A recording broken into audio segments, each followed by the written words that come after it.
because they had that would have been after this because that album came out in '98.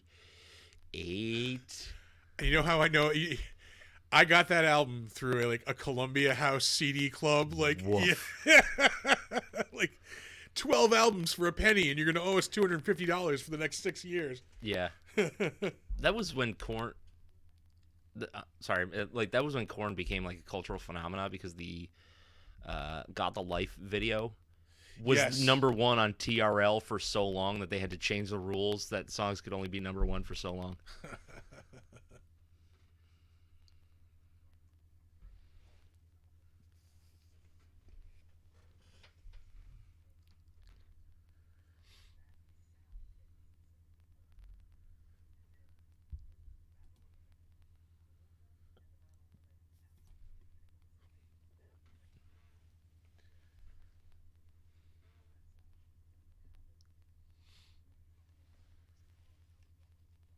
Oh yeah, Yeah.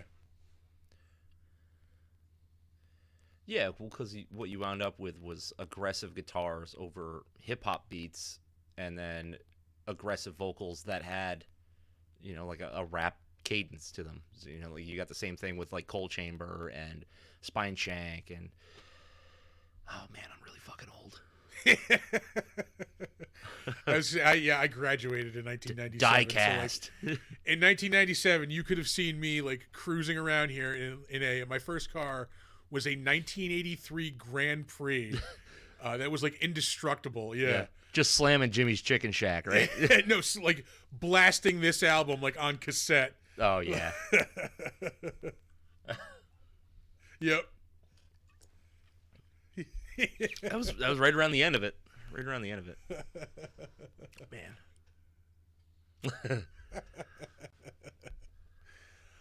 But yeah, this movie is very, very much of this time. Like it is a Oh shit, yeah. yeah, just a perfect like capture of like pop culture at that time. Everything was like movie wise, it's like that hip, flashy like movie with like Yeah. not assassins, but yeah, like I guess assassins and gunfighters and shit Like quote unquote ninjas were kind of coming Yeah. back. Yeah, like and then you have like the music and like it's all just kind of just like a perfect snapshot of that like late '90s like just culture. Yeah. But and it all stacks on the cultural phenomena that the comic book was because like Yeah, nothing hit like that did when it first came out. yeah, Like that was like holy shit, what is this? Like, yeah. yeah, And I was late to the game on Spawn, and I've never like really delved into it, but I read the first like I don't know, maybe 25, 30 issues, I think, yeah. when I was a kid, and that was about it. No, I remember that. Like, it was like summertime when when it really blew up. Because I just remember going to like comic shops and stuff, and like card shops, and like looking for like Spawn issues, and like Yeah. I remember like the toys came out. The toys were like hard to get too. Yeah. Man, it's so cool.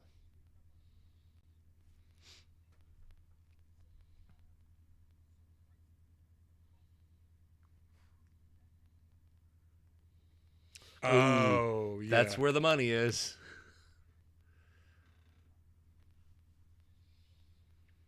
Yeah. Well, especially at the time. I mean, that was like another like phenomenon, like the McFarlane McFarlane toys? toys. Yeah. Yeah. Holy shit! I mean, like. Well, when- Yeah. Yeah. were McFarlane toys out at this time though? Because I want to Yes, say 'cause that they was were out out where later, they came out wasn't when I was in high school, so they were out by. They made movie line. They made a line just of the movie figures too. I remember. Oh, okay. Yeah. No, it's got to be like 95. I'm gonna say. Yeah. Yeah.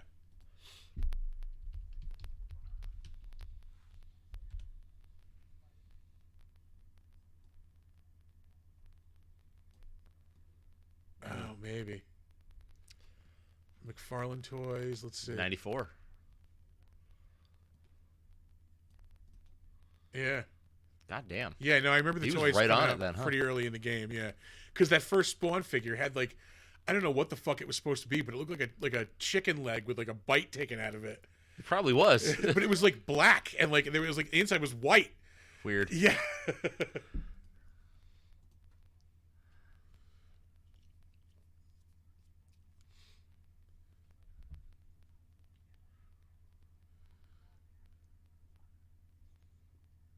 Yeah. Oh yeah, And everything is. Transformers. Yeah. Oh Jesus Christ.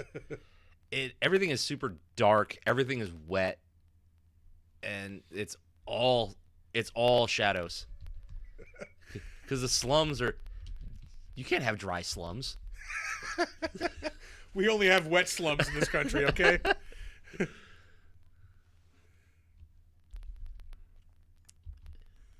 Yeah. Well, that was all the rage. Like you look at any movie, Yeah, everything. again, like the look of the Crow. Everything's wet in the Crow too. That has an explanation though, because it's always raining in Detroit Yeah, for that. Like, economically, Yeah. like, socially. it's yeah. not raining money Yeah. economically in Detroit. But yeah, no, this is like, oh man, this is very 1997 as shit. It's so nostalgic. I put it up there with like it's like Tank Girl. Just one of those movies that I watched over and over again. Like as a kid. Demolition Man, I think. is Yeah, another one. Demolition Man. Yeah. Perfect example.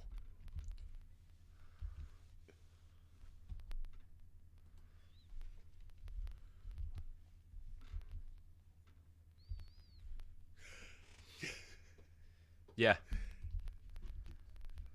Yeah.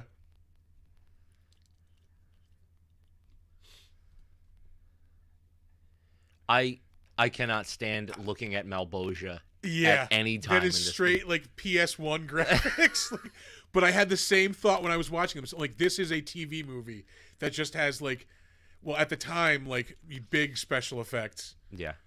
Yeah. Yeah, that's crazy.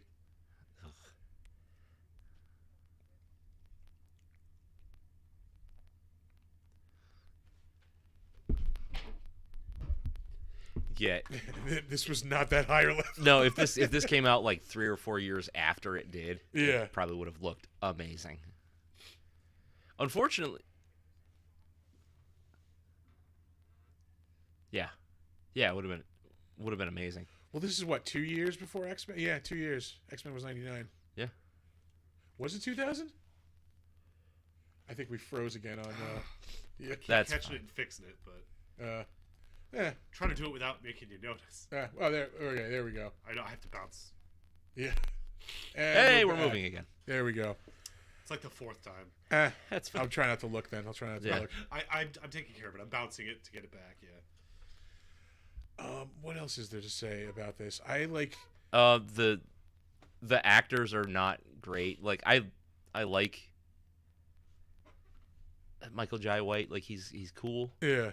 but like this whole movie is carried on John Leguizamo's back. Oh yeah, yeah.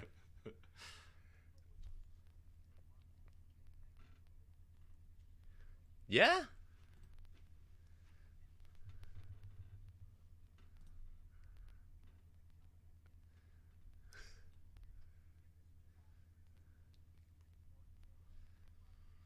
Yeah.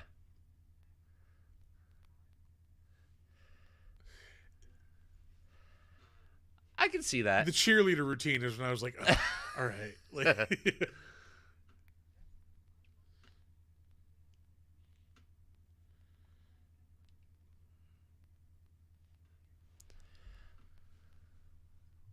Yeah. Yeah.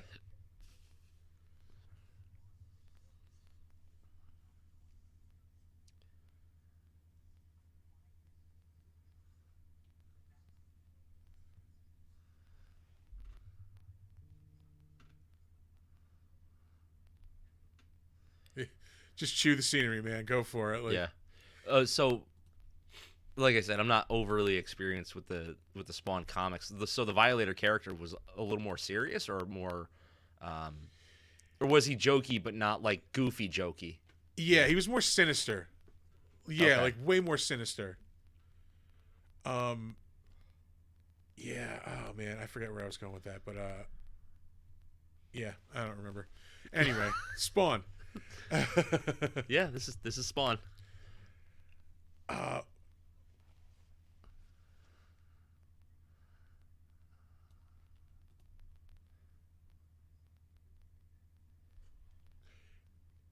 he's been talking about it for like almost since this movie has been coming out. Like this movie came out.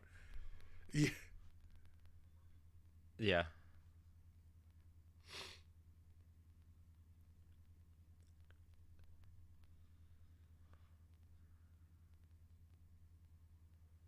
Oh yeah.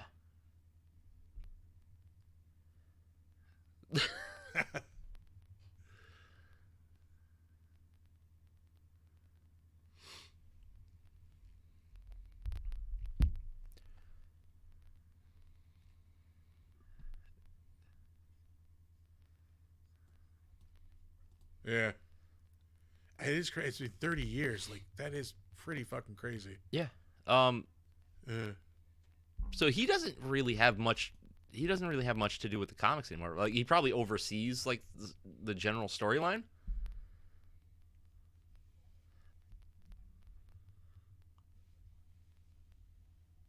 Yeah.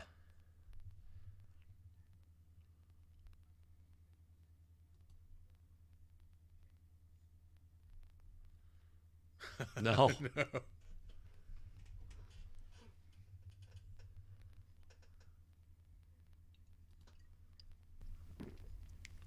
Yeah.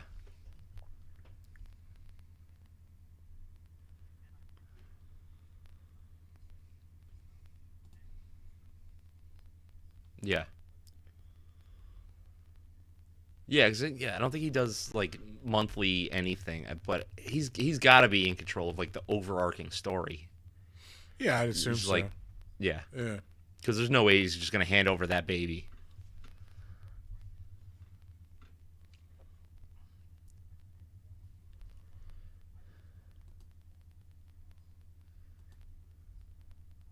Yeah,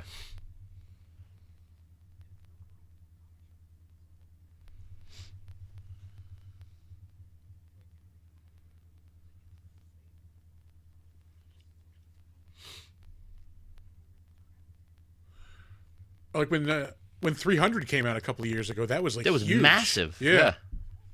Yeah. Yeah. And for it to make it to 300 issues is Yeah. fucking crazy. Yeah.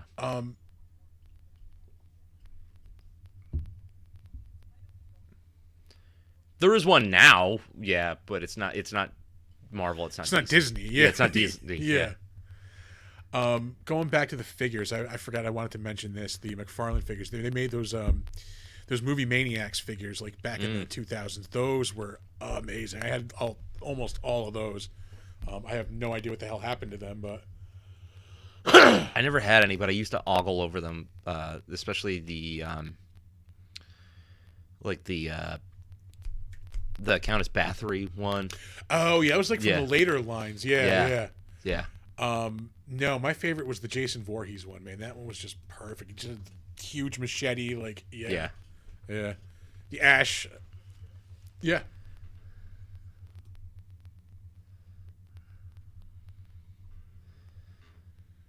Ooh. Spawn Dracula would be pretty badass. Give me a second, We did have Spawn the Impaler like way back in the day. bro. You got to keep it thematic. Spawn Hellraiser. There you go. Yeah. Yeah. Yeah. Just chains everywhere. It's just chains. It's just leather and chains. Shit, Ghost Rider shows up.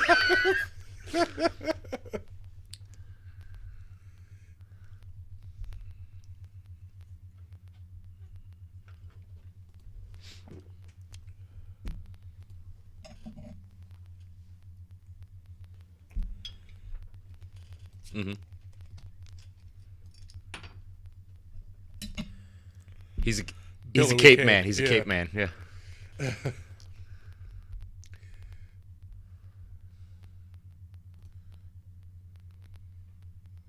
But they went for the hard bodysuit in this one, and I feel like it made Spawn too chunk. Like that's the thing. I'm watching this Yeah. and I'm like, Michael Jai White, I think you're awesome. Like I feel like I don't know who else they could have cast in this role other than him at this time.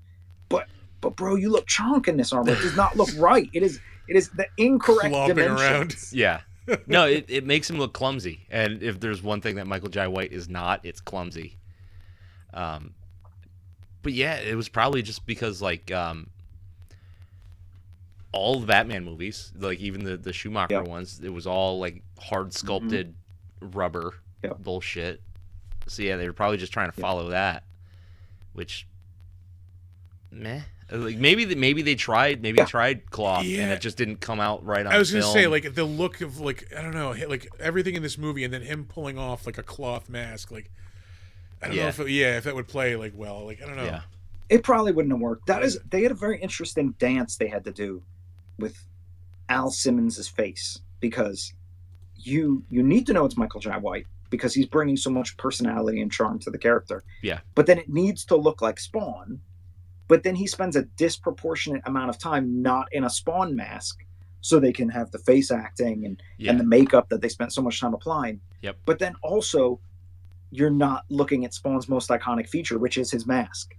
Yeah. So I feel very mixed about it. I think that the technology they use now to get that Deadpool mask going, that's going to be a lot more effective the next time they do a Spawn reboot. Yeah, like that kind of, like, not quite vinyl, not quite leather, like, yeah. It's face spandex. Yeah. Yeah, and you know, they in CG they animated a bit. They get those eyes going a little, and I'm like, why not? I think that's fantastic. Yeah.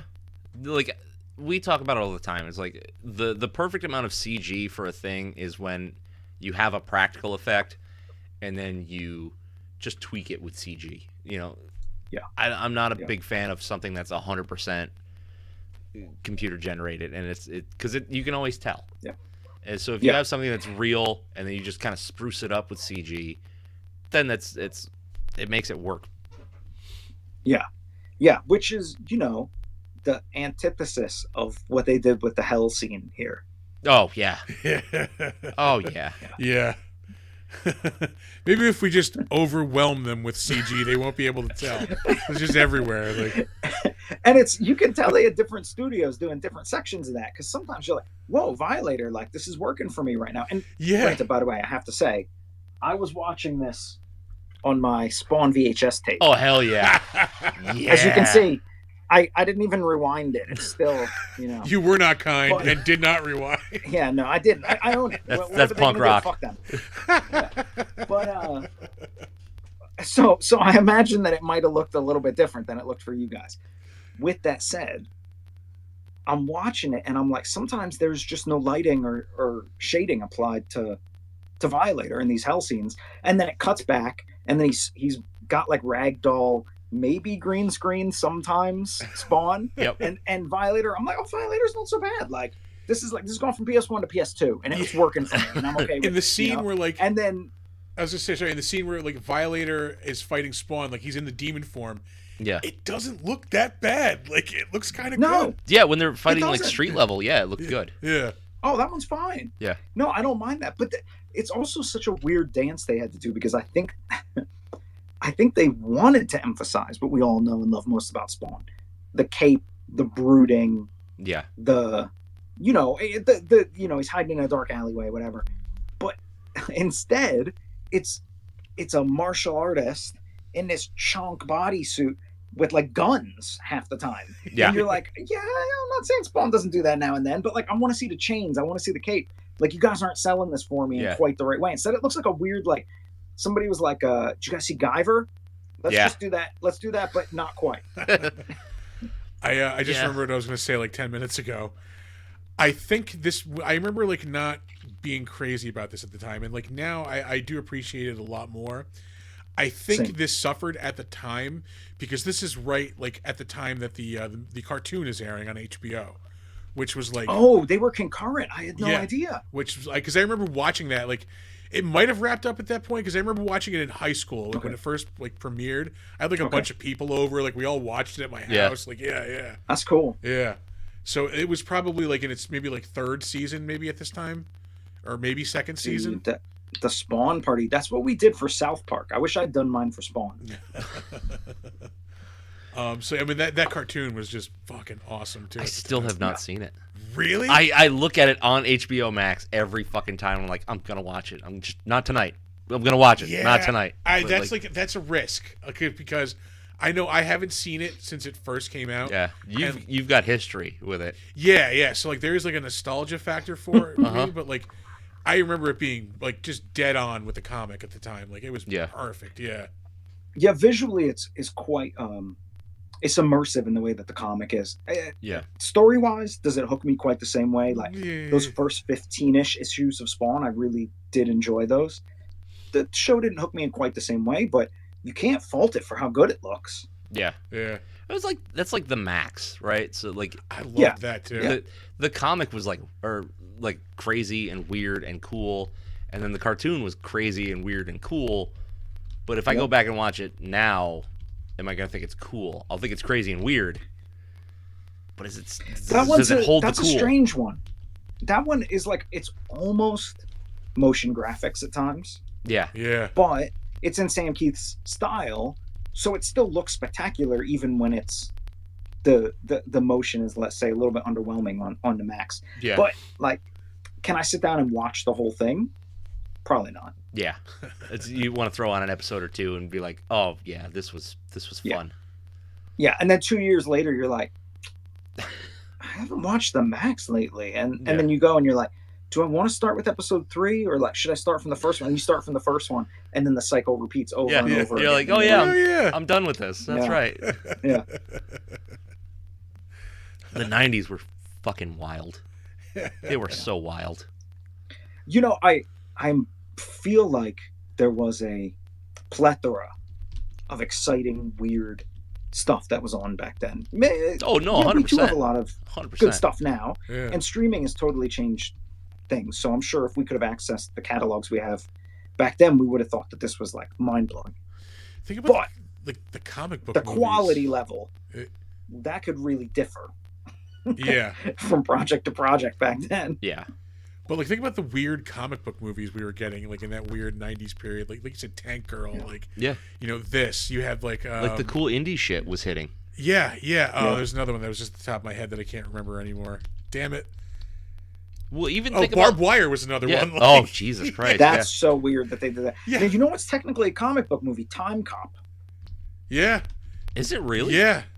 It is, but but it's more like I think Mike Richardson at Dark Horse, he was making things to be optioned a lot of times at that point, Oh. greenlighting things, knowing. So I don't Yeah. know how long it came out before the movie came out, which Yeah. was kind of like with Barbed Wire. I don't think it was out much before the film actually got going. Yeah. We're skipping one of our favorites, The Crow, for The Christ's Crow. sake. Yeah. Yeah. Mm-hmm. Yeah, which is an incredible accomplishment because it not only holds up, but it's sort of like a trendsetter. Oh yeah. Oh God. Yeah. Well, even if you go back and you look at that comic book and you just read it, you never think like, oh, this would make a great movie because it's so jarringly different issue to issue. Yeah, And you've it's got raw. yeah, it's really raw. yeah, and you've got all Yeah. this like philosophy and poetry and it's song lyrics and things like that, and like Yeah. you never are gonna look at that and go like, this is I got a script right here, like there it is. Yeah. But somebody figured it out, and it became this like alternative like opus. Yeah. Yeah, and you know who we got to thank for that? Fucking Eastman and Laird. I mean, really, it all kicks off with Ninja Turtles. Yeah. Yeah. Wow. That was what, yeah, it really does. 89 or 88? The cartoon. 90, I believe, 90, if I'm not mistaken. Yeah, the movie, the live action movie. Oh. Yeah. I'm pretty sure it's 90. Yeah, I think Yeah, I it think was. so. Yeah. Yeah, I remember going to see that one in the theaters with my dad. Something I didn't do for Spawn. Let's say. Yeah. I remember that was the first movie I ever saw in a theater like more than once. Like, Really. yeah, I'm like, I Mm. need to see this again, like immediately. It's a good film, and it really changed things for independent comics creators. Yeah. And, Yeah. and not only that, those guys maintained ownership of that for what, like it's been 2000, I don't know, around 2010, something or other they sold. So I think they maintained complete ownership of that for 25 years thereabouts. That's Yeah. pretty incredible. Another banging soundtrack too. Fucking the original Ninja Turtles fucking soundtrack. I thought you were gonna go with 2 for the ninja rap. Oh no, hell no, I man. already said go ninja, go Yeah. go. That's a classic, though. I got no hate for that. Yeah, Song. no, It's a the beautiful original song. movie soundtrack was fucking awesome. I remember listening Yeah. to that a lot too. I had Yeah. the second one. I think it was just a ninja rap cassette. That You was- just had the single. You were like, I think single. I think it was just the single. yeah. Did the B side have the instrumental? I might have, yeah. And I think it was like a weird colored cassette too. Mm. Probably Yeah, probably green, right? Yeah. Like, kind of like Yeah. opaque green. Yep. Yeah, that's cool. Yeah.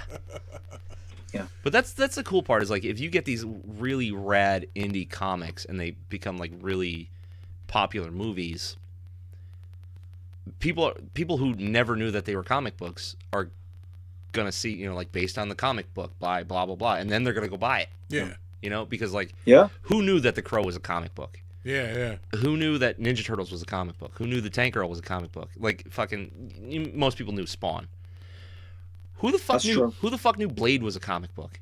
Other than like really crazy Marvel At that nerds. point, diehard Marvel fans. Yeah. Yeah. I didn't know Blade was a comic book until probably like fucking 5 or 10 years after the movie came out. Oh wow. Because I don't pay attention to things. No, I get it. I get it. That makes sense. For movie tie-in wraps, we have a question from the audience. Was everyone aware Oh, of hell the yeah. Nightmare on Elm Street Will Smith collaboration? Nightmare on My Yes. Street. Yeah. Yeah. Nightmare on My Street. I remember the video for that. Yeah. Yep. I only remember it vaguely. Don't go back for it. I'm not gonna. I didn't plan on it. And don't talk about Will Smith's wife either. Whatever you do. I will. Nah. What's he gonna do? Slap me? You wouldn't be the first person to misjudge that. You know what? That to me was a standout Oscars moment. Yeah. Yeah. So I'm like, Yep. I'm fully in support of it. Also, like, I'm not gonna lie, like, Chris Rocks. I'm sorry, bro, but like, you maybe just had that coming in life in general. Like, no offense, but like, just a little bit. You're Like, going too I long was- I without feel like physical that violence. was just needed a little slap, Yeah. and like, yeah, it was good. I missed it because I was in the theater watching Everything Everywhere all at once, and the movie wrapped up, and my friends started checking their phones, and they were like, "Guys, we fucked up. We should have been at home watching the Oscars." They're like, "We really fucked up." Yeah. I remember doing like a triple take at that when I first saw it. 'Cause it was just like, what? Yeah, it was like, like a haha funny scripted event. It was like, oh shit, no. He slapped him full real. We had a couple wild years of Oscars, right? We had that one. We had the Moonlight one. You know, where they read the wrong winner. That was crazy. Oh yeah, yeah. Yeah. Oh, we fucked I up. turned it off. They read the wrong winner. I turned it off, and then my wife was getting text messages like, "Turn it back on. Turn it back on." I just can't bring myself to watch that shit.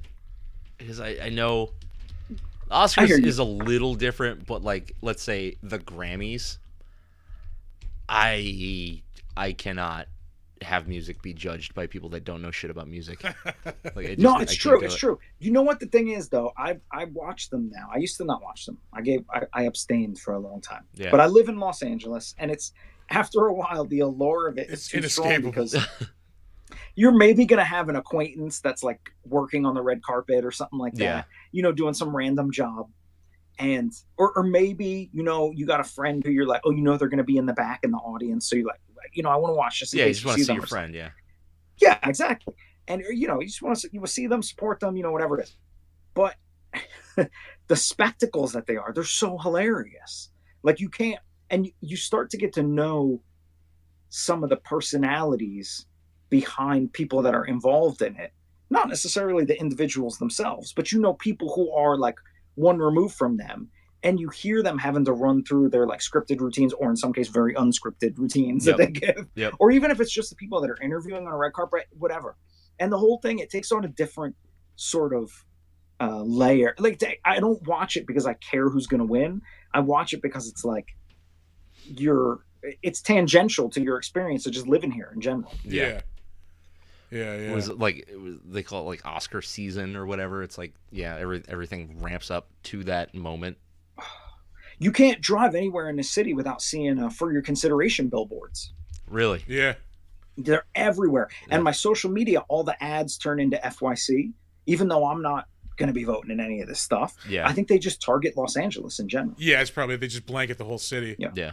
Yeah, yeah. Yeah, and my wife is a journalist, so you know, as well, she writes comic books, but she's also a journalist, and she gets invited to some of these FYC events. So some of them we go to, and they're hilarious. Yeah. And you're like, yes, I'm very. We went to an FYC event for the Ninja Turtles animated film, but Okay. it wasn't an FYC event, but it was because Yeah. it was kind of like right before a lot of that stuff was going to drop, and it was a party that they put on in a pizza place for the Blu-ray release. And That it sounds was just so strange. That sounds fun. Yeah, I Not ended gonna up lie. I spent most of the time, Rosie and I spent most of our time talking to Mark Lester, if I'm not mistaken, who introduced himself as a guy who produces Lifetime movies. But he's the fucking director of Commando and Showdown in Little Tokyo. I was just And he watching tell us Commando that. today, actually. Were you really? Yeah. Yeah, and we're leaving the place and we're like, what's Mark's work on? And we're like, what the fuck is wrong with this guy? He led with I've produced Lifetime movies. Yeah. We're like, Bro, Mark, back it up. I'm looking at you, and I'm not thinking Lifetime movies. I'm leaning toward Yeah. Commando. dude, Showdown in Little Tokyo, that's a classic in my house. Like, Yeah. come on. Yeah. It's a classic in any house, damn That's it. There you go. There you go. Yeah, well, you know what? It kind of loops back to this film because I feel like, in a way, you've got Brandon Lee from Showdown in Little Tokyo, and his performance in The Crow is foundational to what they wanted to do with Spawn. And then you've got sort of the parallel to what they wanted to do with Spawn, which was the Punisher movie with Dolph Lundgren. Oh God. There's no naked You know, Tai Chi in this, though. And like you're not gonna watch Spawn and think, boy, did they fuck that costume up. You're gonna think, okay, it looks a little weird as a hard shell, but they were doing their best. Yeah. When you watch that Punisher movie, you're like, he's purple? Why is he purple? In the comics, he was a little purple, but that didn't. Right. You do your highlights as purple or blue. Yeah. But come on. They should have. The purple They should have brought it bodysuit over. is crazy. Yeah. So not to Yeah. derail the conversation, because we were on a roll here, but I noticed a crazy Easter egg today that I had never, ever noticed in all the times I've seen this movie. Oh, I'm excited. I want to hear. In this party scene right here, like when he first becomes Spawn, he first goes after Wynn. See the woman in green right here? Yeah. She just caught my eye. I'm like, why is this woman dressed like a Power Ranger? You see the earring? Oh shit. It's fucking Angela. She's in the party scene. They show her for like a second. Shit. Yeah. And then like they never reference her ever again. Huh. That's awesome. Well, Deep cut for the Angela's, nerds. Yeah. Angela's a gray area of Spawn rights and is no longer a Spawn character. She's a at Marvel all, character now, yeah. right? Yeah. Which is fucking insane. She's a I snap mean, card, for Christ's sake. How the fuck did How that did happen? they pull that off? Because I mean, think Neil Gaiman might have created her or something like that. well, Or it was something. How did that happen? Well, Yeah. sit down. Oh, you're sitting. I'm So- sitting. I'm always sitting. I'm lazy. Long story short is there was a massive lawsuit that went on for so long, and it had to do with Todd trying to acquire the rights to Miracle Man, which Gaiman worked on, but it also had to do with Gaiman's stake in his rights in Angela, which Todd was not cutting him into. Oh. And it's such a weird, messy thing that's very hard to describe in any kind of short way. The long story short was Todd wasn't compensating Gaiman fairly. Gaiman got rights to Angela. And when Marvel decided they wanted to acquire Gaiman's stake in Miracle Man, which is a whole other weird thing anyway, Yeah. because it's not clear if they ever even had the rights to have made that book in the first place. But that's a different conversation. Somehow Gaiman set up a deal where they bought the rights to Angela and his rights to Miracle Man. And now Angela's a Marvel character. Oh. Yeah, now she's a Goddamn. one cost like snap card, two cost, two energy cost. Yeah. Insane. I mean, that's Snap. probably the craziest comic book legal battle of all time. And there's a lot of crazy ones. Yeah. There was one Machine Man is one that's now caught up in like a Marvel versus DC like argument. Really? Yeah, DC is now Wait, do like, tell. I'm curious. yeah, this just happened within the past couple of weeks. Machine Man was created as part of the 2010 comic, I think, which I might have this backwards, but like I think DC Okay. at the time published the 2010, like the movie, or Yeah. 2001. I'm sorry.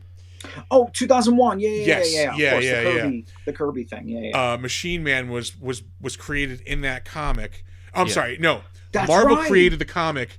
Marvel Warner did it. Brothers made Yeah. the movie. Published. Yeah. Oh, Yeah. Yeah. Warner Brothers owns DC. So yeah, Yeah. they're saying because this is Yeah. this is a Warner Brothers property, we own this character. Right. But yeah, Marvel was the one that made the comic. So now there's like a back and forth of like who owns That's Machine Man. that's a super interesting circumstance because most of the time when you want to retain your rights to something, you put it in the comic book first. Batgirl, who they made knowing they were going to put her in the TV show, but they said, well, why don't you guys make something in the comics and then we'll put it in the TV show. So they did that. She-Hulk, which Stan Lee specifically did because CBS wanted to make a female Hulk, and he was like, not on my watch. And so that's why she's the last thing he created for Marvel, if I'm not mistaken, because he wanted to get in there right at the end and make sure She-Hulk was Marvel property. But then the murky waters are stuff like Rom and the Micronauts and other things like that. If they appeared in other Marvel comics, their appearances in those can't really be canon because Hasbro has the rights to them. But they weren't very careful about this stuff at the time. Yeah. God damn. That's why legal battles are just like the worst. That's why we'll never see Muppet terrible. Babies again. Damn it! Is it really? Yeah, they can't. Oh. They can't clear all the movie clips in each of the episodes. Yeah, For which one? for Muppet Babies, the Muppet Babies cartoon from the Oh, 80s. because of Oh, Oh, we lost him. we're Hold on. losing him. We're losing him. There we go. What? What's it? I'm trying to come back. I want to Yeah. talk about Muppet Yeah, Babies. you're back. Can you You're hear me? back. Yeah, no, they can't clear all Muppet the movie Babies. clips like in the Muppet Babies. Babies Woo! episodes. Thank goodness. Yeah, that makes sense. Yeah. Well, did they actually use movie clips or did they? You know what? It Yeah. was like, okay. Yeah, because like somebody would like open a door and it'd be like the trench run from Star Wars, which like they like Disney owns They both did a of lot those. of Star Wars Yeah. stuff. Yeah, but there's like Star Wars, there's Indiana Jones clips, there's like Yeah. old like sci-fi movie clips, like all kinds of stuff. Oh, okay. Yeah, You know what? I'm not to be a hater here, but no great loss. Muppet Babies. I don't need to watch it again. it I could be one of those things that is I only want- good in like I hindsight. want to argue this, but I don't think I've got any. I don't think I have any smoke on it I'm Right, dogging this because, like, fight. because like I watched it and I loved it, but yeah, like I'm not gonna watch it now, No, you're not gonna Like, put it on now. and my I mean- kids are well past that age. Yeah. God damn you. But you know what? Is it? Are they the right age to watch Spawn? Yeah, one of them definitely Yeah. is. Yeah, yeah. I don't know about your kids, but my niece and my nephew, not of the same, of differing sides of the family, don't even know each other. They love shit CG. They think it's like the fucking greatest thing. Really? It like fuels their lives between Roblox and Oh my all god. this other yeah. stuff they're into that just looks like crap. Like I don't know if you know about these games like Oh, I know Baldi's Roblox. Basics, I know. Granny, you Yeah. know, stuff like these terrible mobile games that look like awful PS1 rejects. I'm like, these kids would be right at home with Spawn's visuals. I feel Yeah. like for them, it would feel like nostalgic, even though they weren't alive. Yeah. Like you know what though? Like they play those shitty looking games, but they would probably rag on this, like just because it's a movie. Probably, yeah. Ah, man. Do we want to throw? They probably wouldn't even make it through. They'd be on YouTube watching clips of it. They're like, 10 reasons why Spawn is the craziest 90s movie you've never seen. Ew, I don't like that at all. Do we want to try to throw some ratings on this? Do some ratings? Yeah. Yeah, we can do that. We've said fuck the format tonight, but Yeah. yeah, we're having fun, Dan. Fuck the format. Yeah. Yeah, I'll start. Taking into account yeah, You're gonna be able to work up to that one. God damn it. No matter what I say, it's going to piss off somebody. So, taking into account how fun this is to watch, 'cause I have a good time watching it every time I watch it. The god-awful CGI, the good makeup, and the fact that I just love John Leguizamo, it's ranking at like a 6.5. Really? Yeah, All right. yeah. That's respectable. I do enjoy this movie, but also like there are things that just like, oh, I hate this. Like there's parts of it I hate. Everybody feels like cardboard. Yeah, like it's just like it's very 90s as fuck. We said this before. And that is, I mean that like both as a credit and a discredit. Like, it's good. It's good. Like there were good like things cinematically in the '90s, but this also has the bad ones too. Oh yeah. That being said, it is like an enjoyable watch. I was gonna go 5.5. I think I'm gonna up it to a 6. Solid 6 on this. Yeah. Yeah. We got an All right. 11 out of 10. Well, I'm going and to take a 20 out of slightly 10. different stance. All right. here. And I'm going to say this is not a rating that has anything to do with, let's say, I'm not going to claim to be able to rate the quality of the production. Yeah. I wasn't there. I don't know what they did. I don't know what they were going for exactly. I'm just going to rate my enjoyment level. And I would say I'm a solid 7.5 flowing capes out of 10 when I watch this. Not because not because it reminds me of the comics per se, although I do really like how oddly faithful they were to certain characters' appearances. Mhm. But I just feel like the fact that the live action stuff looks like a weird, it's filmed like a weird like made for TV thriller, and then the graphics, sometimes you're like, wow, they really pulled it off, and then 2 seconds later you're like, oh my god, no, like there's nothing, they didn't pull anything off. That to me, that all those contrasts, I'm loving the way those work together, even though I shouldn't. So I'm 7.5. I'm there, man. I'm fully in support. The only thing that I worry is I want to get candid with you guys. Let me get in close for this one. Serious moments. When they make another Spawn, I'm gonna support it. But could it ever possibly capture this perfect mix of dated aesthetic, dated graphics? Like regardless of the quality of this film, it's a perfect moment in time for what it is. Yeah, From the sure. soundtrack Sure. to the performances, like everything is this is the late 90s in 93 minutes, or if you watch the director's cut, longer. In a vinyl clad nutshell. Yeah. So like, it's like I struggle with that sometimes with modern films. Like, I don't know if you guys partake in Tubi much, Oh, yeah. Yeah. but Tubi originals, I've been digging in. I have not been brave enough to watch a Tubi original. Oh baby, if you like a B movie, Tubi originals are carrying on the tradition in ways you never thought they could be. Yeah. And part of me wishes there could be a Tubi original Spawn film, just Oh. to be a modern version of what this one is. Oh. But it's never going to happen. Yeah. I have a feeling that if the Spawn reboot, remake, just a new version of the movie comes out, it is going to be just like a really dark version of whatever Marvel is putting out. And I don't want that. I just have a sinking No, I don't feeling think that's it what it's will. going to be. Because Todd McFarlane, like he's been working on that script. I mean, literally forever, man.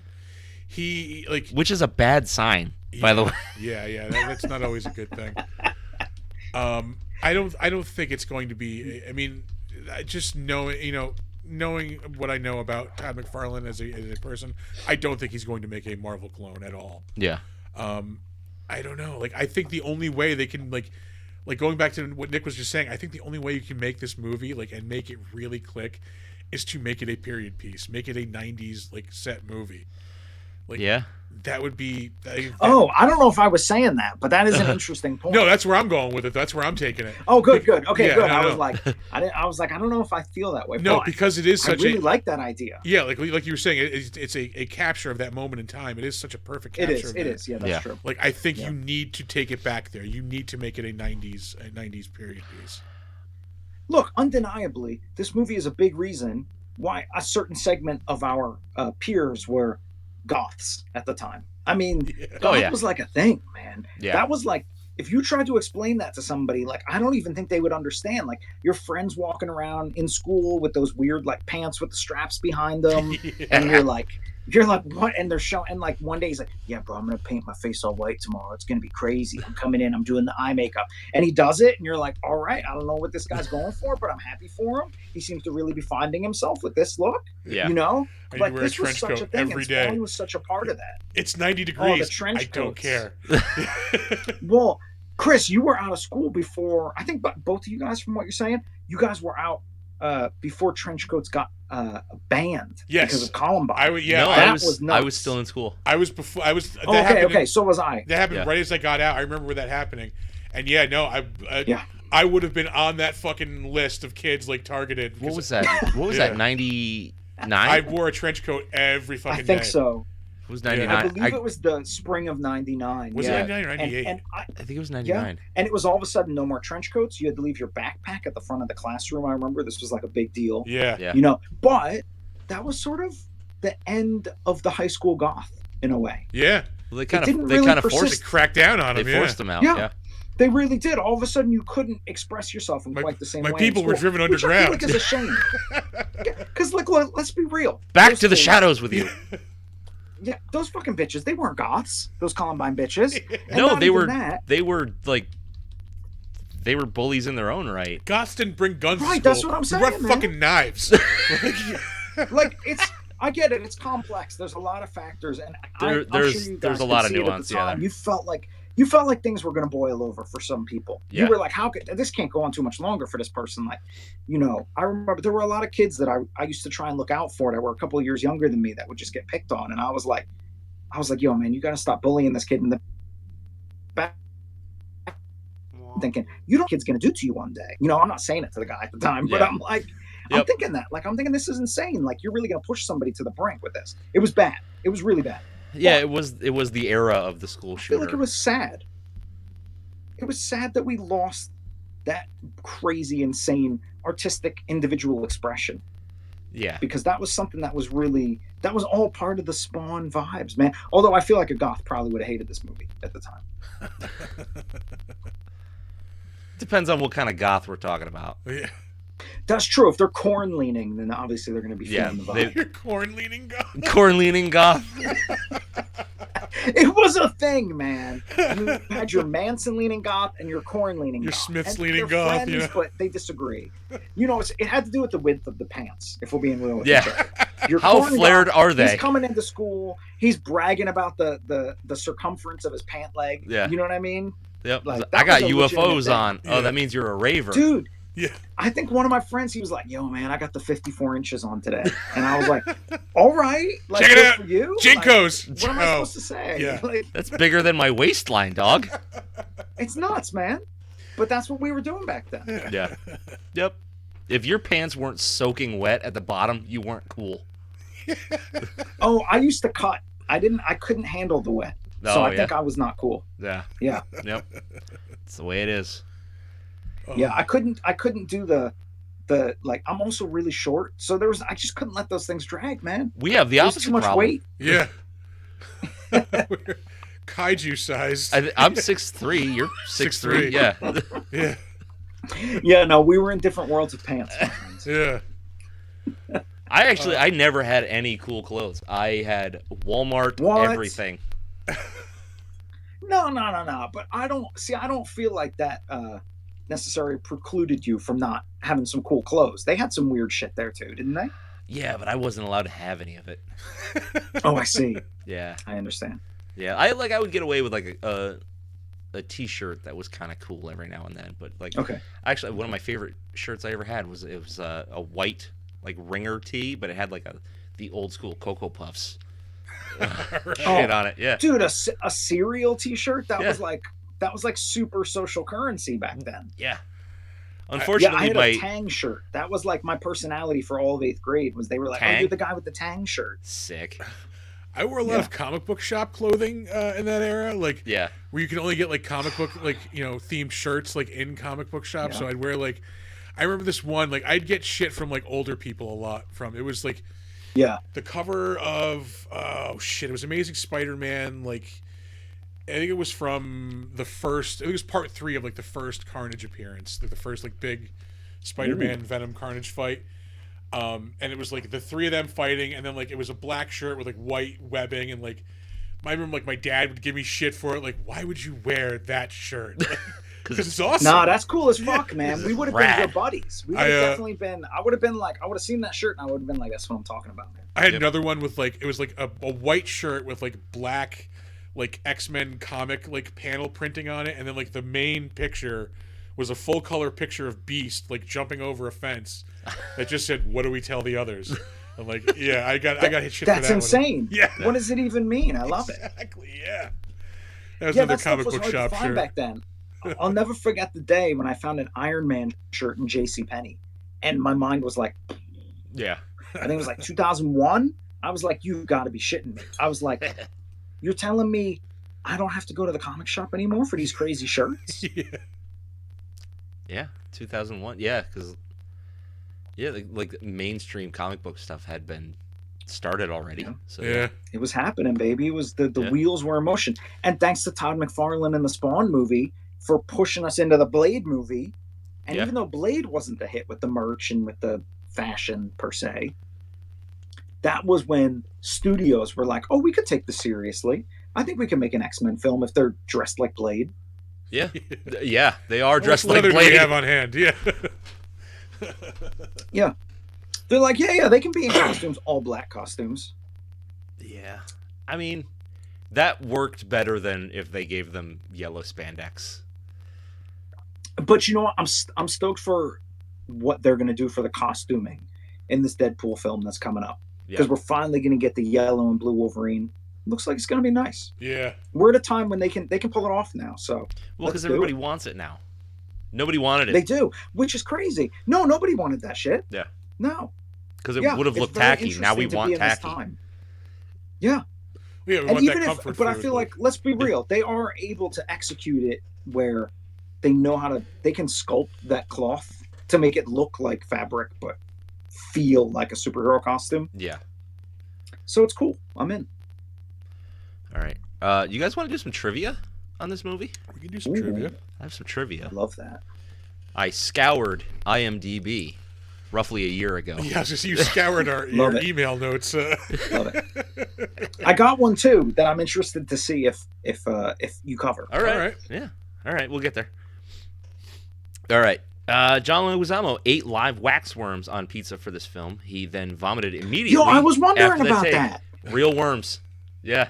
because in the take you can see him bite into it, and I'm like, Yeah. I don't think those are CG. Big and he ass. turns away real quick. Big ass mouthful of them Oh, that's nasty. Bro, why would you do that? because it looked awesome. Unnecessary. Dedication to the bit, man. I Yeah. don't even feel like it looked that good. I wasn't even that into the moment. I was Oh, like, really? I was, because I was like, that's gross as fuck. okay, refresh my memory. I don't remember seeing this anywhere. Did he have an ice cream truck ever in this film? No, I don't think so. No. Because that was like his signature thing, if I remember, in the early comics. is that Yeah, he was the body rolling was around in like an the ice cream body truck. of like a child molester who like owned an ice cream truck that he really Yes. possessed. Yeah, Yes. yeah. Oh, okay. Exactly. So, like, why couldn't he have eaten an ice cream cone? Come on, Todd. You got to get the Easter eggs right, bro. There was an awesome issue I remember where the ice cream guy is in hell, and like he's traveling through like the different layers of hell with like a group of people, and like some Yeah. of them are getting picked off. I just remember like this one girl gets eaten by like this fucking spider that has like a transparent like abdomen, and they're all like, "What happened to her?" And then they see her like inside the fucking abdomen of the spider. Like, yeah, It's gross. Yeah. That's crazy. I love that. yeah. I might have to acquire some Spawn comics and Dude, there's a lot of Really- good Spawn out there, really man. delve And two, into it. you can dig through if you got a shop near you that you like, dig through those back issue bins because you might find singles for cheap, Yeah. Yeah. and you might find some of the old collections for cheap. I believe that me and Rosie bought the first 3 collections, maybe like $2 a piece recently Oh, Really? wow. within the past few years. And the Goddamn. collections are like, like oh, that's a the time big warp the too. big fat ones, right? Nah. These are old collections from like late 90s. Oh, okay. Those ones. I can't speak for any of the other trades, but you know what? That first volume's been reprinted so many times. I'm sure you can find that quite affordably. Oh, yeah. All right, let's move on to our next trivia fact here. Yeah, still, come on, Nick, lay it on. All me, right. baby. Let me hear it. Martin Sheen did this film because he'd always wanted to be in a comic book movie. I don't know that this is really where you Dude. want to start with that, but Yeah. But doesn't he look like a Todd McFarlane drawing? I mean, he does. I'm It's the watching beard. it and I'm like, It's the beard. oh, it's so good. I love it. It's Yeah. it's the incredibly sculpted beard. Yeah. The living room sequence is when the film gets good for me. I know it takes an hour to get there, but when he's there and he's got Wanda like restrained, and he's like, you didn't want to make me the top billed villain, did you? Well, I'm going to show you that maybe you should have. I'm like, yeah, come on, Martin, get it, baby. And it falls off, but I feel like, yeah, I'm happy he's in it. It adds a level of credibility that this film shouldn't have had, but yet somehow does. I think they got lucky. Yeah, they got so lucky. I wonder, did somebody show Martin the character and he was like, oh shit, that kind of looks like me with a weird beard. Let's do it, baby. Like, I want to know if that happened. Give me a weird beard. John Leguizamo revealed in an interview one day while he was shooting he had to go to the restroom very badly. However, it took almost an hour to get out of the suit and he was wearing. Leguizamo wound up relieving himself while in the suit by accident due to it taking so long to get the suit off. So the inside of that fucking Violator not only had his regular sweat and body funk, also piss. Yeah, like full piss. No. Which I'm assuming is what he smells like anyway. Yeah, the suit looks like it smells like it. You know, it smells. The character looks it like he looks smells like this one, piss. Yeah, exactly. He's given a piss performance, if we're being real with each other. Yeah, you can feel it. It's You know what, John? You did it. I could feel the piss while I was watching it. It was tangible. I could It hear- was It's in the like room with I me. was pissing. I could hear the squish of the boots, you know? Oh, that's brutal. I will Terrible. say John Leguizamo is a fucking treasure, though. Oh, yeah. Oh, he's great. Yeah. Yeah, and this is part of his legend. It really is. Yeah. This and, the man took himself from this to John Wick, you know? Yeah. Yeah. Let's see. All right. In 2011, Michael Jai White had expressed interest in returning as Al Simmons in a future Spawn movie and has supported Todd McFarlane's pursuit towards a new Spawn film. I would like to see him in it again. He'd still pull it off. He's He was still just- got the juice. Yeah, yeah. Big time. I don't think it's too late. Yeah. He was Bronze Tiger not that long ago on Arrow. Like, Yeah. it was probably less than 10 years ago. The man he's probably more fit now than he was then. Yeah.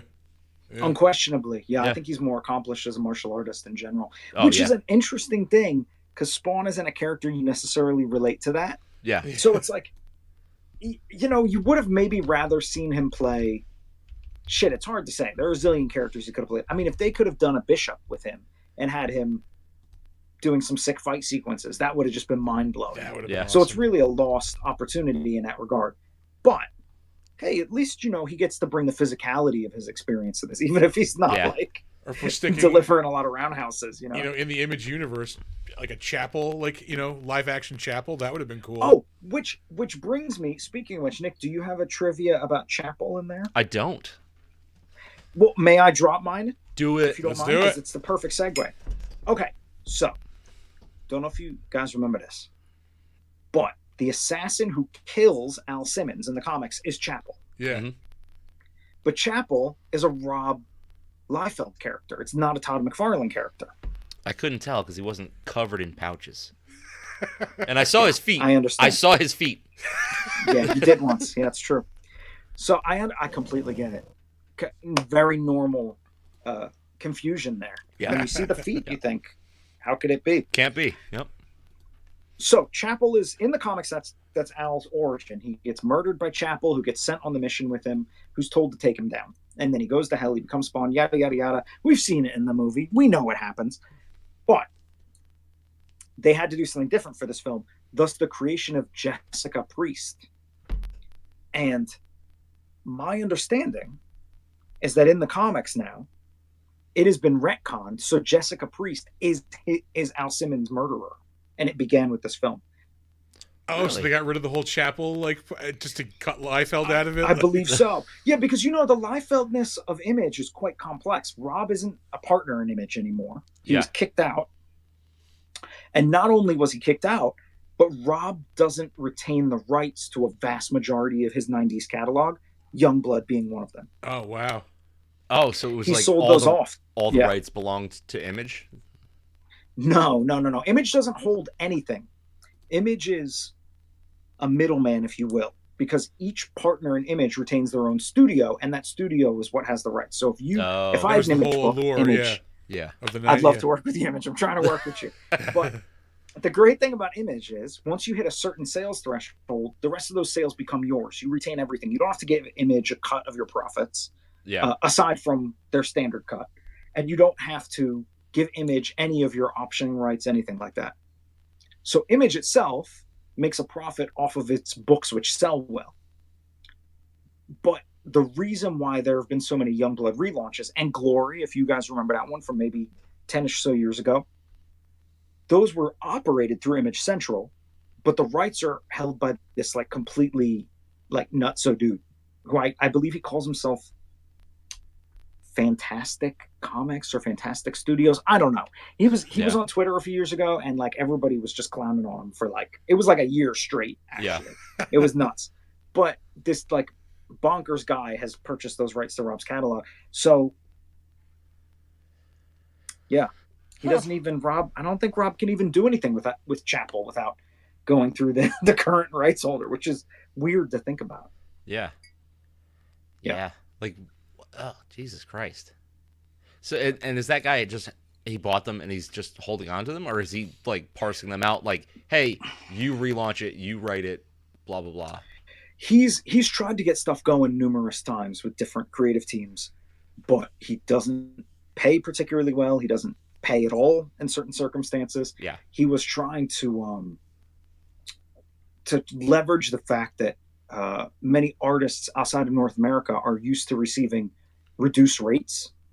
So a lot of companies go to certain countries in South America or the Philippines thinking, oh, we're going to get a really budget rate for really high quality art. Yeah. And I think they've got the philosophy wrong. I think you need to think, oh, these artists are incredibly accomplished. Let's get their services and let's compensate them fairly. But he wasn't doing that. What? Yeah. I know. Crazy. Can you imagine somebody getting compensated fairly in this economy? No. But yeah, he wasn't really producing things ethically. And you know what? I feel like it's all part of Image's strange legacy. Yeah. You know, it's all part of the same thing.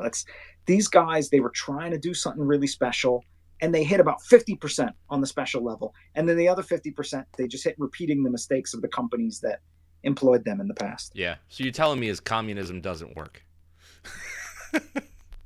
Let's try it. It's got to be better than what we got going on. Nick's here. We can't lower the flag. I know, right?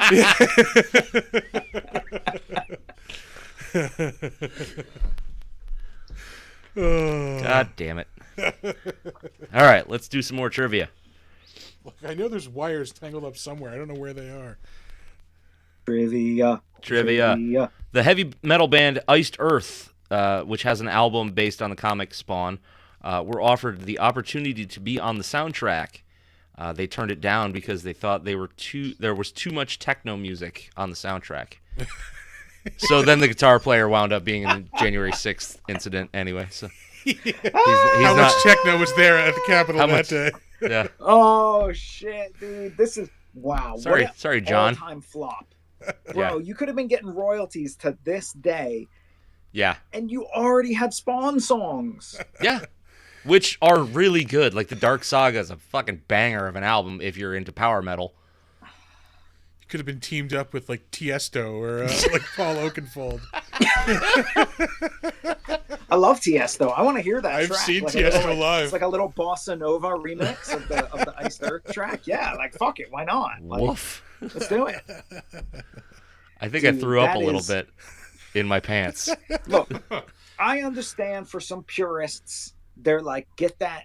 I don't know what they're like. Get that drum machine out of my peanut butter or whatever the fuck they're saying. Yeah. But The drum machine like, doesn't go in the dude, just peanut do butter. just get the check, man. Like, Yeah. what the fuck is wrong with you? Yeah. No, it would have been great for them because, like, Iced Earth is very popular in, like, well, they were, in, like, the European metal scene because that's where power metal is popular. Like, Europe, Yeah. South America. Nobody gives a dick about power metal in the United States, and they're an American band.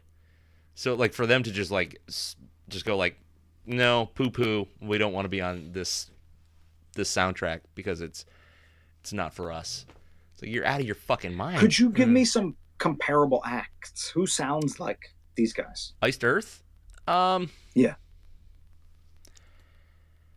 Maybe like Blind Guardian or Nah, keep going.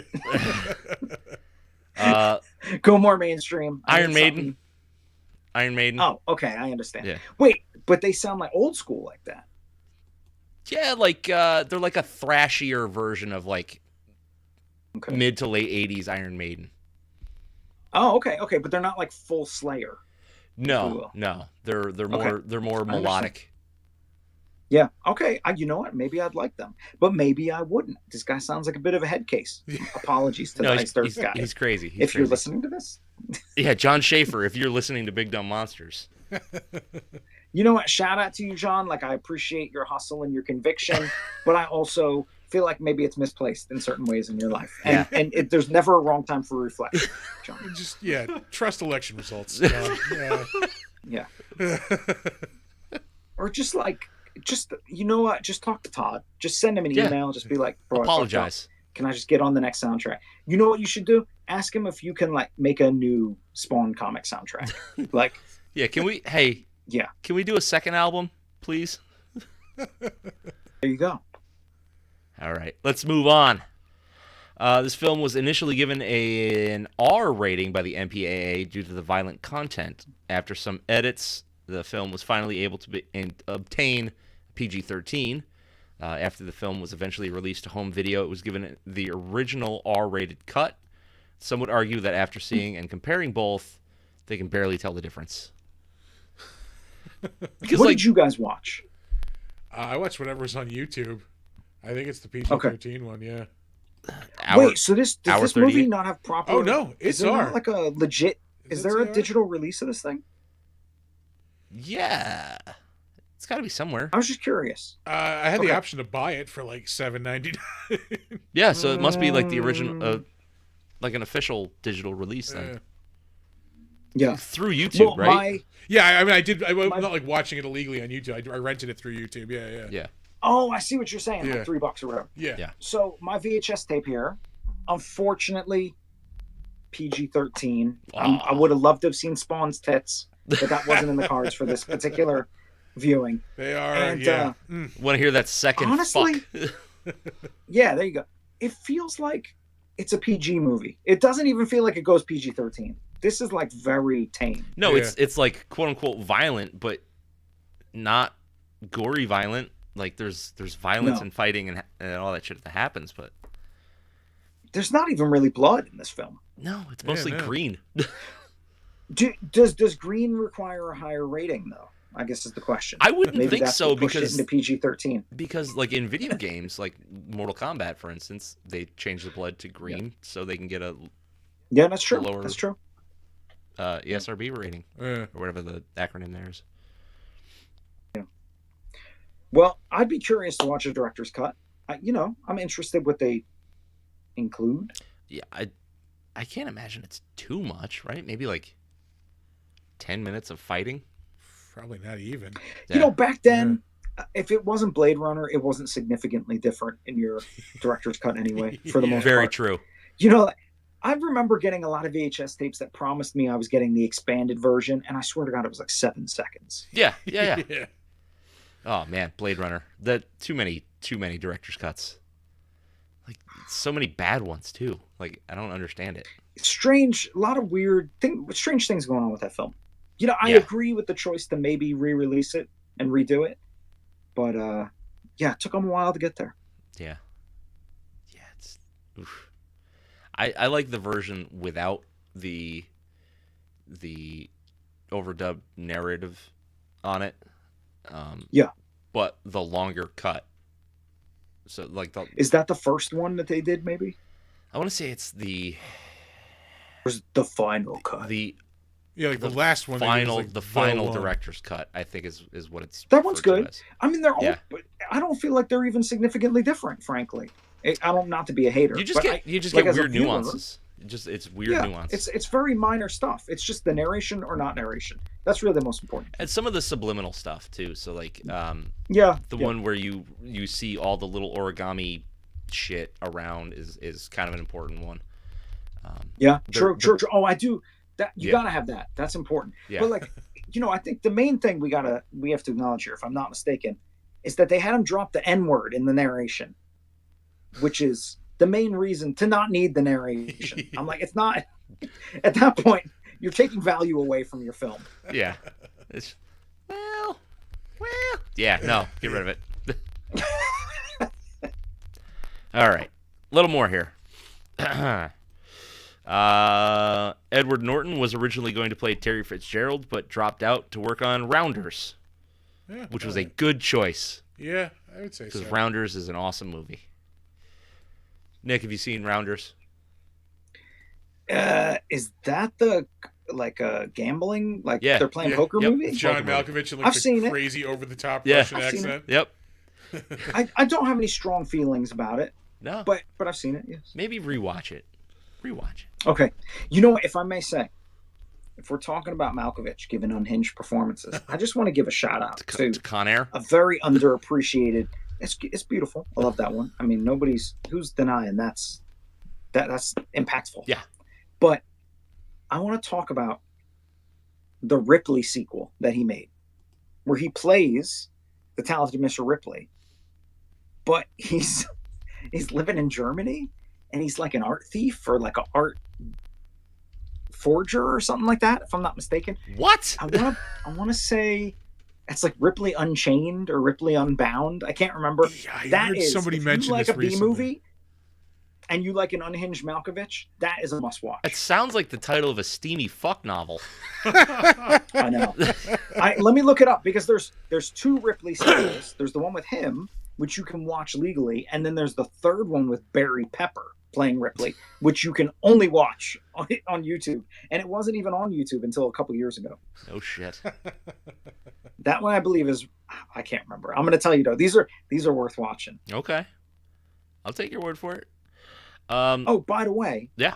while we're on Ripley, real quick, for the listeners, for you guys, if you haven't seen the movie that they based Ripley on, I know it's based on a book, but really it's based on a movie.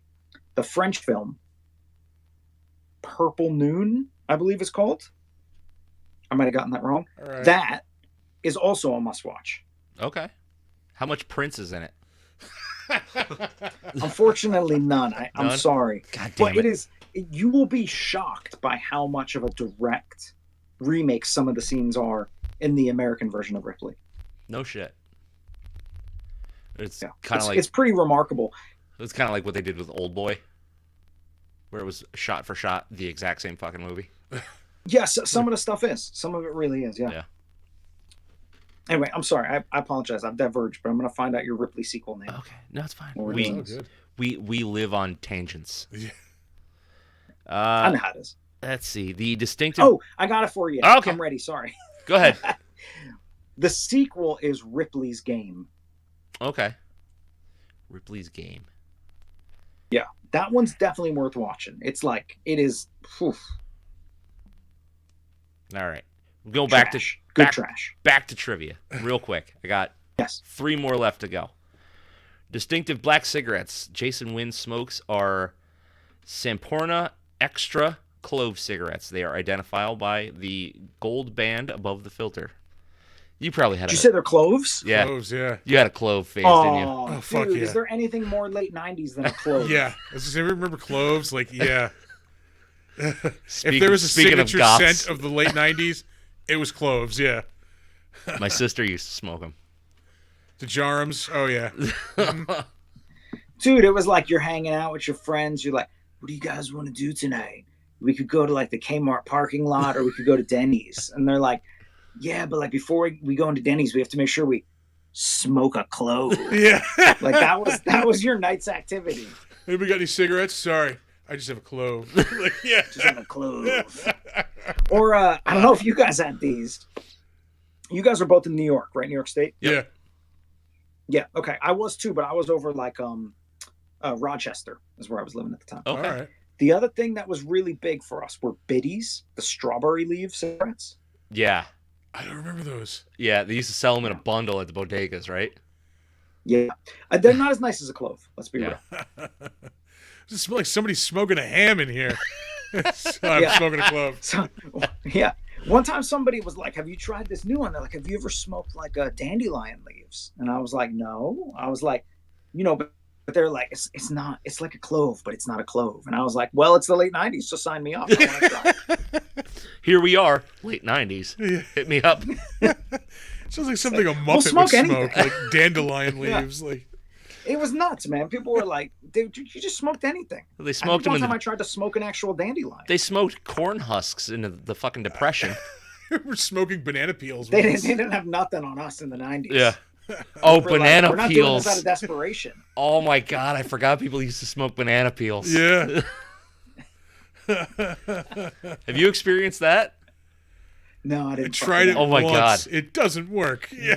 Yeah. It doesn't sound real. I'm sorry. So you take the banana peel and you scrape like the inside, like the banana adjacent part of it, What? Yeah. and then you let that dry out, and then you You put it in supposed the to- oven for a while, like Yeah. like to hydrate, and then you smoke that, and it doesn't. Yeah, we were like the do anything. pre-meth generation. All of our experiments failed. Yeah. We were like, Getting high with Joe- household we were like, cleaners. "Joe, Yeah. do you want to do some nutmeg tonight?" And you're Yeah. like, "Sure, let's do it." And you're like, "It's not working. This Yeah. is nothing." And then my friends are like, "Bro, you want to buy some Coke?" I'm like, "Yeah, let's do it." And then you're like, you got a Ziploc and it's like got like this much in it, and Oh, yeah. you're doing it, and you're like, "I don't think this is Coke, but I don't know because it's It's the '90s, so I can't all- Google it." So all baby laxative. Yeah. yeah, it's like, but my headache's gone, so I'm feeling good, Yeah. so that's nice. But like, I'm not high. Like Yeah. that was just how we did it. Like we had no chemical knowledge, but a lot of ambition. Yeah. Always had to quote George Carlin, always had an arm out and a leg up.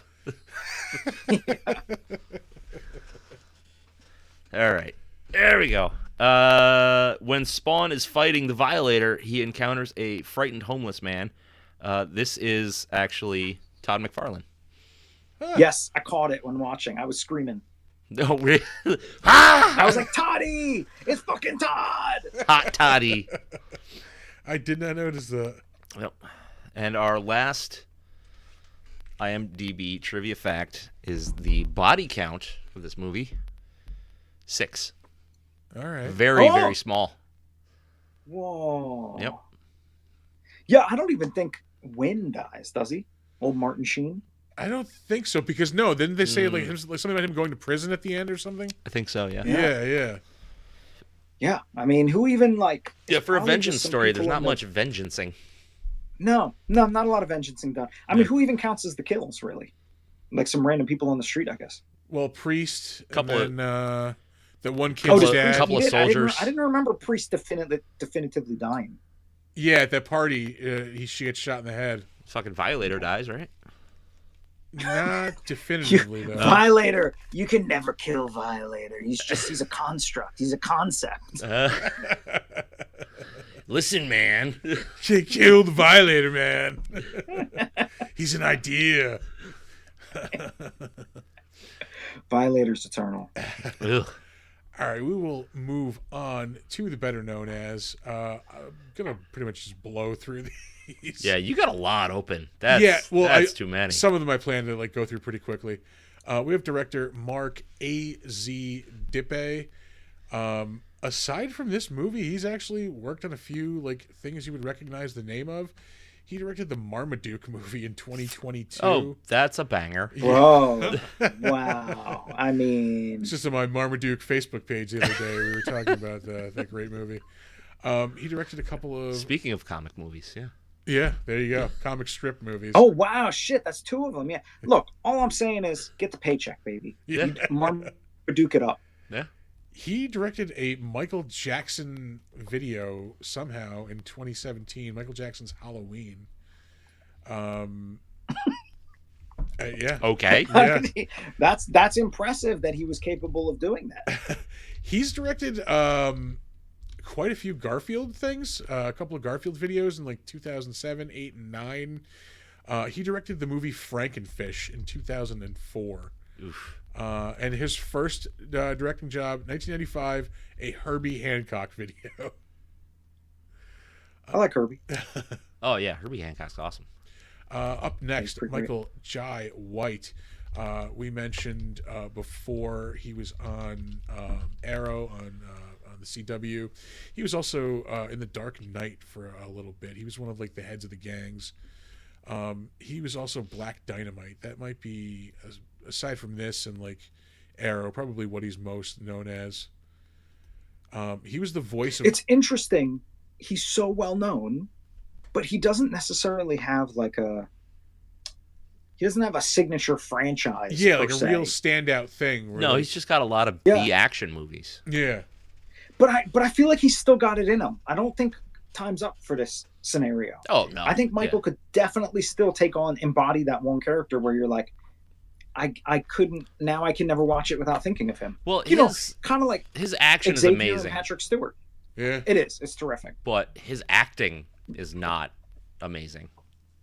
Look, I feel like there's a range of Michael Jai White performances. Some of them I get really immersed in, other ones not as much. Yeah, But I always will watch a Michael Jai White film. yeah, because you know he's gonna kick the snot out of somebody, and it's gonna be awesome. Yeah. My personal favorite, probably Blood and Bone. I'd say I feel like he was really like that one. He hit like a great like balance of everything for that film. Yeah. Okay. He did voice Blade in the Midnight Suns video game from 2022. Cool. Didn't you say you didn't like that, or it wasn't great? It was like, I don't know. I didn't really get into it. It was like a strategy game, which that wasn't what put me off. It was just like yeah, between the missions, there's just these like long social interactions and like planning birthday parties for characters. Like, can I just get back to the fighting, please? Yeah. Like, yeah. Yeah, I heard it was a very unusual game. Yeah, it was weird. Let's see. He's done some voice work for DC, Batman, Soul of the Dragon. He did a voice in. Let's see. He was in. Something's gonna pop up here. Never Back Down. Isn't that like a DMX movie? no, that's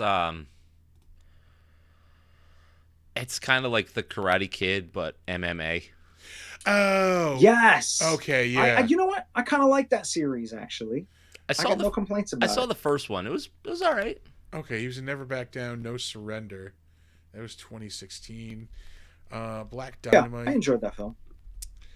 Uh, Falcon Rising. I enjoyed that one as well.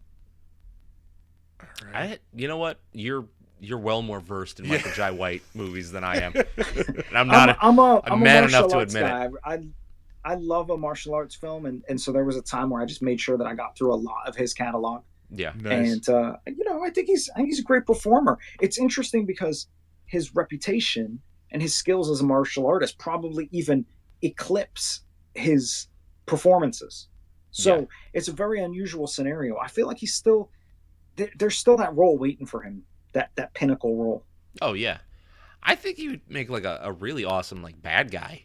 Like he'd be Yeah. just a fucking menace of a villain. It's tough to think of what character you would cast him as if you're thinking in a franchise sense, Yeah. because he could work for so many, but he would also feel maybe a little bit. You'd watch it and you think, I'm not watching this character. I'm watching Michael Jai White, because his Yeah. own fame sort of eclipses any role he takes on at this point. Mhm. But I'm always going to put it on. I'm going to try any movie he's in. Yeah. All right, sorry. Moving on. He played Major Jackson Briggs in a couple of Mortal Kombat properties, in the TV series, the animated TV series, as well as one of the straight-to-video movies. Let's see. I forgot they did those. Yeah. Great He casting. was an episode of the Boondocks. The Black Dynamite we mentioned, and the Dark Knight we mentioned. More DC work. He was John Stewart in the Justice League Heroes video game. Justice League Unlimited. He was Doomsday. I'm trying to go through this. He's in one of the Universal Soldier movies, 1999 Universal Soldier. Yeah, that's a good one. What's that? That's got to be the third one, right? I believe so. Yeah. I think it's the second. I Is might it? be wrong about that though. Yeah, I don't know. Could Maybe. be. Could be. He's in the Jerry Springer movie in 1998, Ringmaster. I forgot that existed. Yeah. It's very. Oof. 2 episodes of NYPD Blue. He also played Mike Tyson in the 1995 Tyson TV movie on HBO. Oh, that's right. Oh, you're gonna skip right over Renegade, huh? No, actually, I was going back for that. Okay. Yeah. He was in an episode of Renegade, 1993. The best show that's ever good been on stuff. television. We have mentioned that quite a few times on this show. He was also in an episode of Saved by the Bell in 1992. He's in the original What? Universal Soldier as well. But yeah, Saved by the Oh, Bell. I forgot that he was in that. Yeah. He is in Teenage Mutant Ninja Turtles 2: Secret of the Ooze. Yeah. Audience man. Who does it? uncredited. Which turtle? He's not a turtle. No, Oh, just no. like an He's a extra. turtle. His first 2 movies are actually Holy Troma movies. crap. He's in the Toxic Avenger Part 2 and the Toxic Okay. Avenger Part 3 in 1989. Look, all I'm saying is that's a legit way to start your career. So Yeah. Hey, I mean, it worked for the James guy's a Gunn. legend. Worked for James Gunn. That's true, yeah. He's controlling all of the DC movies now. You know? Yeah. Michael John White. You know what I would actually love to do? I would love to find a way to write a character for him. Say what's the characteristics that all the characters he's done so far you feel like have been missing, and like let's work on that. Let's figure that out together. And I want to write this for you so that you feel like you have that role that you can fully realize. Because it's still there. He's got the magic, baby. You should write a meta comic about him trying to find that role. I'll write a comic about me trying to find that role for him. Yeah. There you go. All right, we will move on to John Leguizamo, who is just awesome. I really am a fan of his. Yeah. Still in stuff, up to now.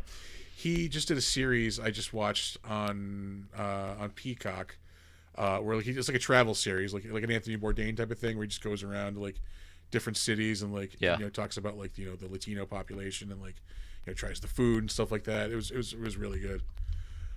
He voiced the Riddler in the Batman Audio Adventures podcast. That was 2021 and 2022. I need to hear that. Yeah. That sounds awesome.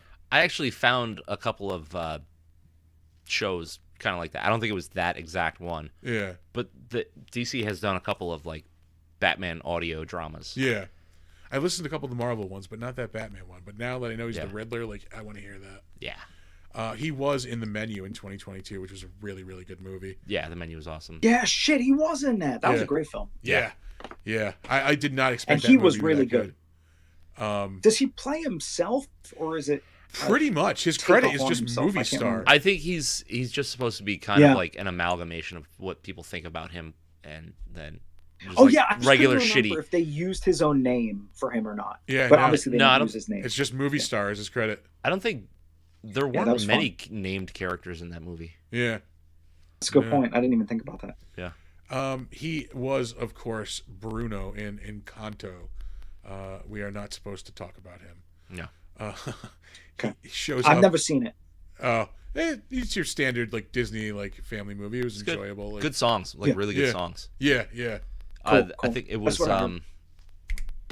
oh shit, the guy who did Hamilton. Oh, Lin-Manuel Miranda. He did all the music. You know what?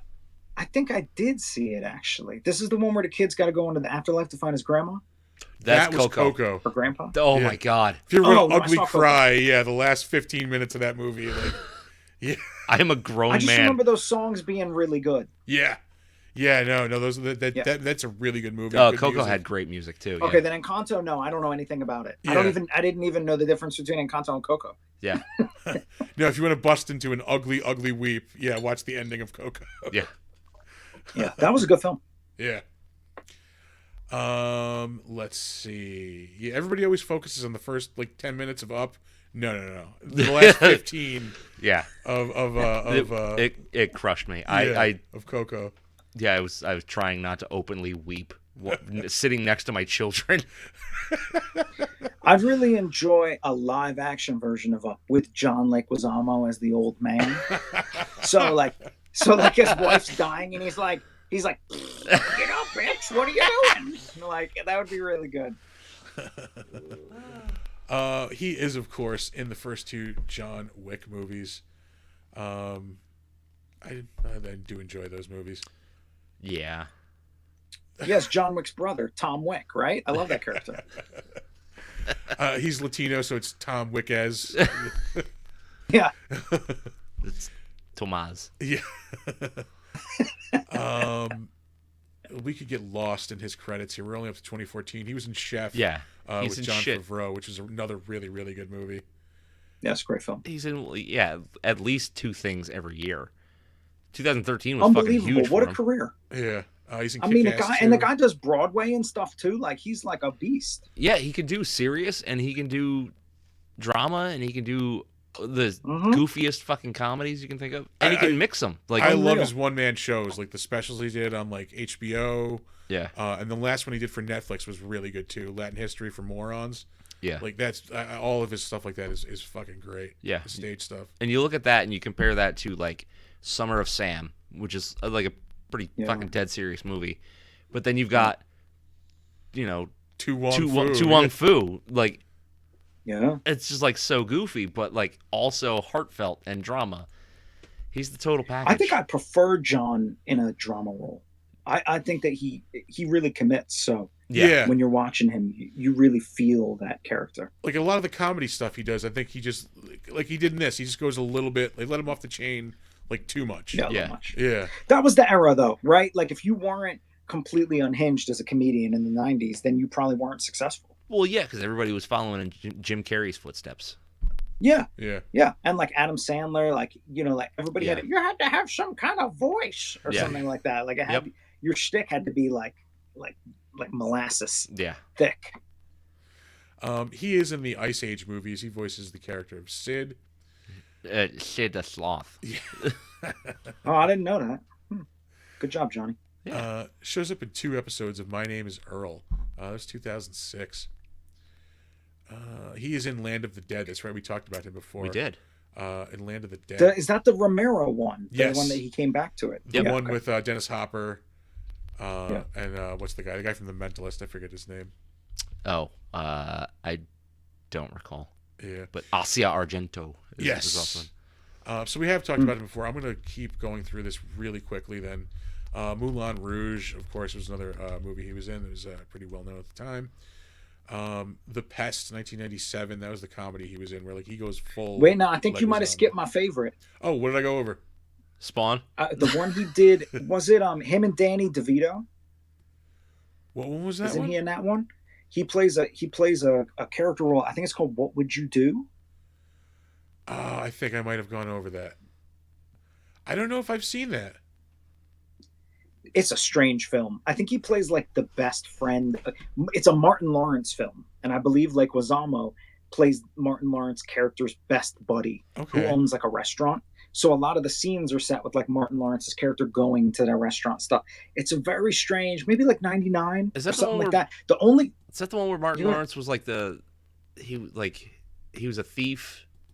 And Yes. DeVito Yes, you wound got up stealing something from him. And it was like a Yes. ring or yeah. Yes. Okay. Oh, yeah, yeah. that's exactly what it is. Yeah. Yeah. And Leguizamo is kind of like it's his buddy he goes to for advice, but it was a bit of a departure role for him at the time because he was like in pest mode, if you will. You Yeah, know, so that he had a character that wasn't so outrageous, was a little bit more grounded, was cool.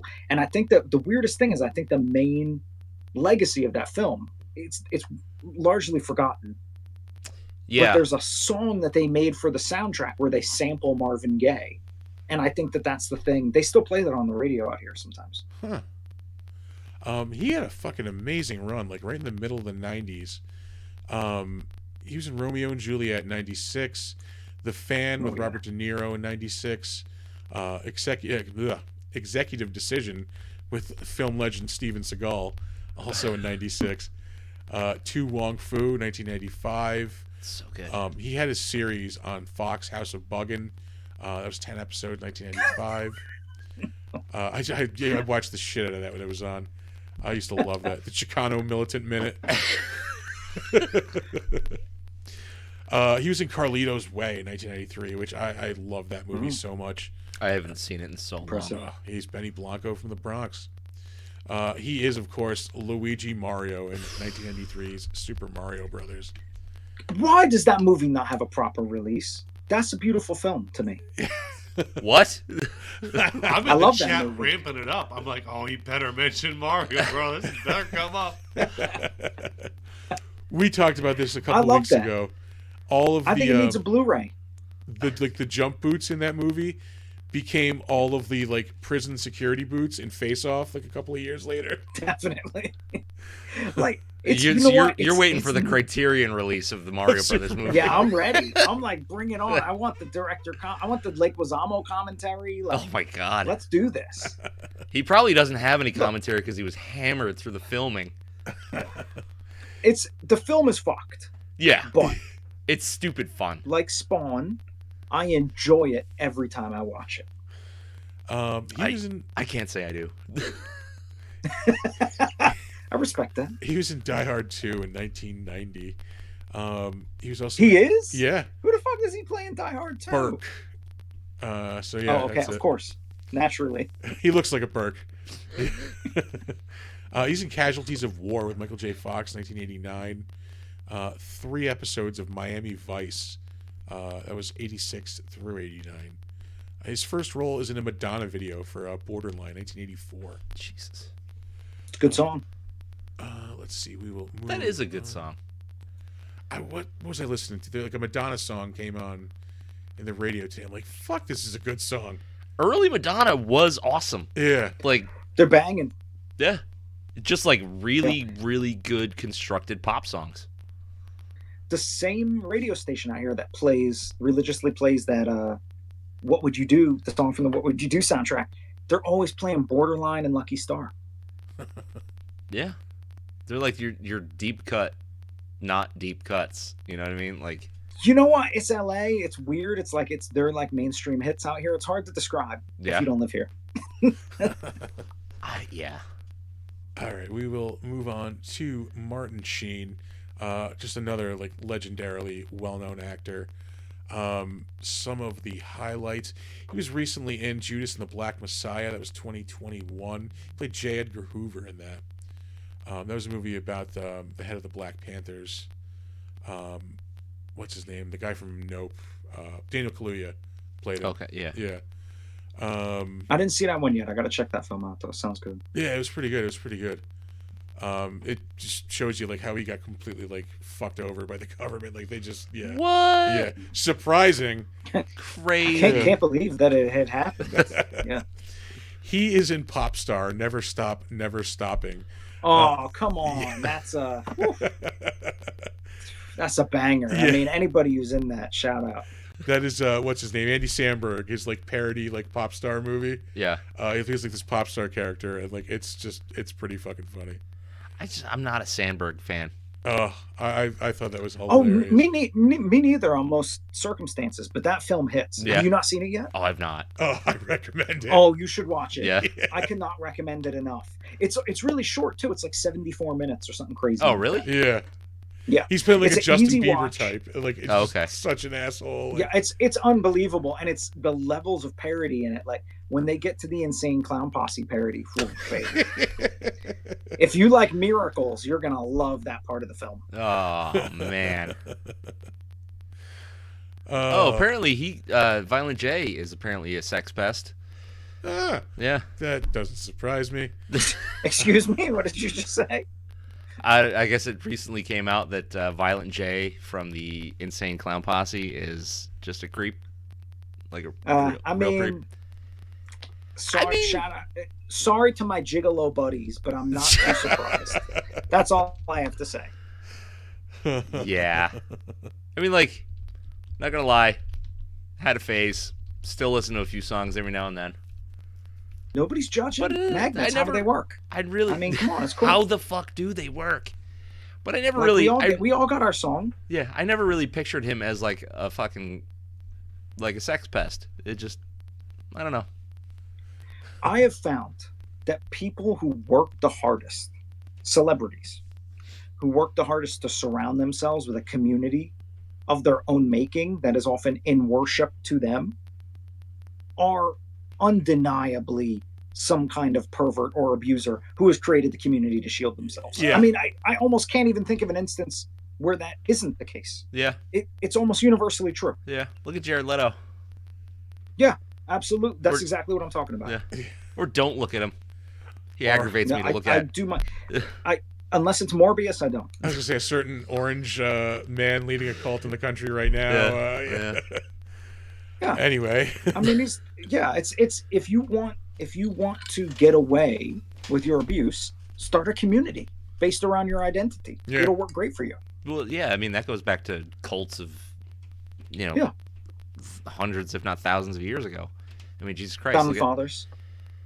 Yeah, but you've got like Jonestown. You've got fucking Oh, Heaven, yeah. Heaven's Gate. Like all that. The fucking Mansons. Like let's see. Moving on, he played Uncle Ben in the Amazing Spider-Man movies, which, I forgot. yeah, my least favorite Spider-Man movies. Are you guys excited for our new Uncle Ben that's coming up? Oh, what's his name? Adam Scott apparently is supposed to be the new Uncle Come Ben. on, let's get pumped. Madam Web, that's my cinematic event of the year. It's the next I, Morbius for sure. You know, I'm really fortunate. Rosie gets invited to a lot of screenings. I'm fingers crossed that we're going to get that email this week for the Madam Web screening. But if Yeah. not, I'm going to be there like opening weekend, Opening night. getting my web on. It's webbing time, baby. Let's do We this. went to the movies the other day, and Amanda's like, Madam Web looks really good. I'm just like, really? do you think? That's what I'm talking about. Shout out to Amanda. He was the Elusive Man in Mass Effect 2, which was an awesome, awesome game. Sounds like Tom's pulling up. Yep. He was in The Departed in 2006, Martin Scorsese's Boston mob movie. I love that movie. Yeah. I haven't seen the Japanese movie that it's based off of, but I hear it's better, if not, like on par. Yeah. He was in Catch Me If You Can with Leonardo DiCaprio and Tom Hanks. Let's see. We're still only in the late 90s. It's fucking Martin Sheen. You just have to go. Yeah. He was in Apocalypse Now. Like, He- there we go. He played the real Seymour Skinner on that episode of The Simpsons where he comes back from Vietnam. Oh, Jesus Christ. He's been held prisoner the whole time, and like everybody just hates him, so That they just go episode's back to fucked, the man. old Skinner. Yeah. Can I see your copy of That's the Swank? one. Yes, thank you. Thank you. Yeah. Armin Tamzarian. Armin Tim's Yeah. here. Armin, can I see your copy of Swank? Yeah. This is Armin's hooch. Yeah. This is Armin's copy of Swank. He is in the movie Dead Presidents in 1995. What's going on, man? We have a visitor. Yeah, we have a visitor. Tom is entering the studio. We are towards the tail half of this here. He is in an episode of Tales from the Crypt in 1993. I was looking this up when I was doing Sick. this earlier. Well cooked hams, Steamed hams. steamed hams. This is the one with Billy Zane where they're playing like competing like magicians. Oh, that's right. Yeah, Oh, I don't think I've seen this one. I need to watch. it was 1993, so that's season 3. Season 5. So Oh, right there. This is Is it real? this Oh my is right God. around the time of Oh, yeah. Bordello of Blood, which to me was like. Yeah. Oh, yeah. I wish they. This sounds like an episode I probably would have loved to have seen as a film. What? Real quick. Bordello of Blood or Demon Knight? Bordello. Okay. Yeah. By Same. by her. Samesies. Yeah. Demon Knight's great, but you know. It's I love how much fun Billy Zane is having in yeah. that movie. Demon Knight is just more cheeky fun. Let's see. I mean, yeah, like you said, Apocalypse Now. And he's Martin Sheen, for Christ's sake. Wall Street. You know who Martin Unbelievable Sheen career. is. Yeah. I mean, he played Sly Sludge in Captain Planet and the Planeteers. That's true. Yeah, arguably the only mistake of his career, Charlie Sheen. Rude. I'm going to go right over her. She played, what's her name? Come on, you can do it. Spawn's Spawn's wife. wife. Wanda, there we go. She Who shows looks up in so much like a Todd McFarlane drawing. Unbelievable. Yeah. Both Wanda and Cyan looked like they were right out of the comic. Oh my lord, tell me about it. Even you know what? I know they swapped Terry's racial background, but they still made him look like Terry. It's crazy. Yeah. But she was in the Bad Boys movies, all three of those movies. Nice. Up next, Nicole Williamson, who played Cagliostro in this. He was most notably, he was Merlin in Excalibur in 1981.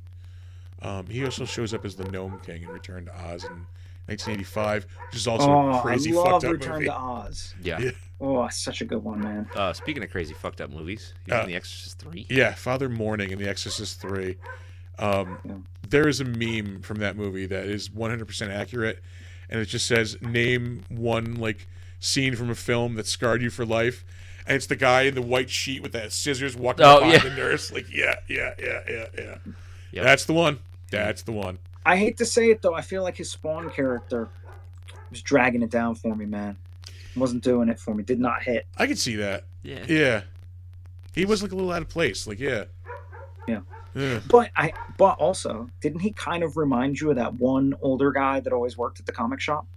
Like unintentionally, like captured the fedora vibes of that like one guy. You're like, he doesn't own the comic shop, but he's here all the time. It was the clove cigarettes. That's what did it.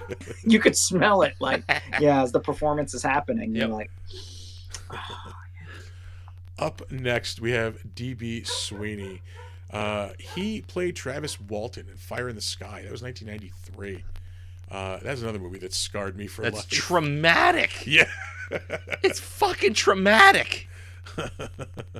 Have you ever seen Fire in the Sky?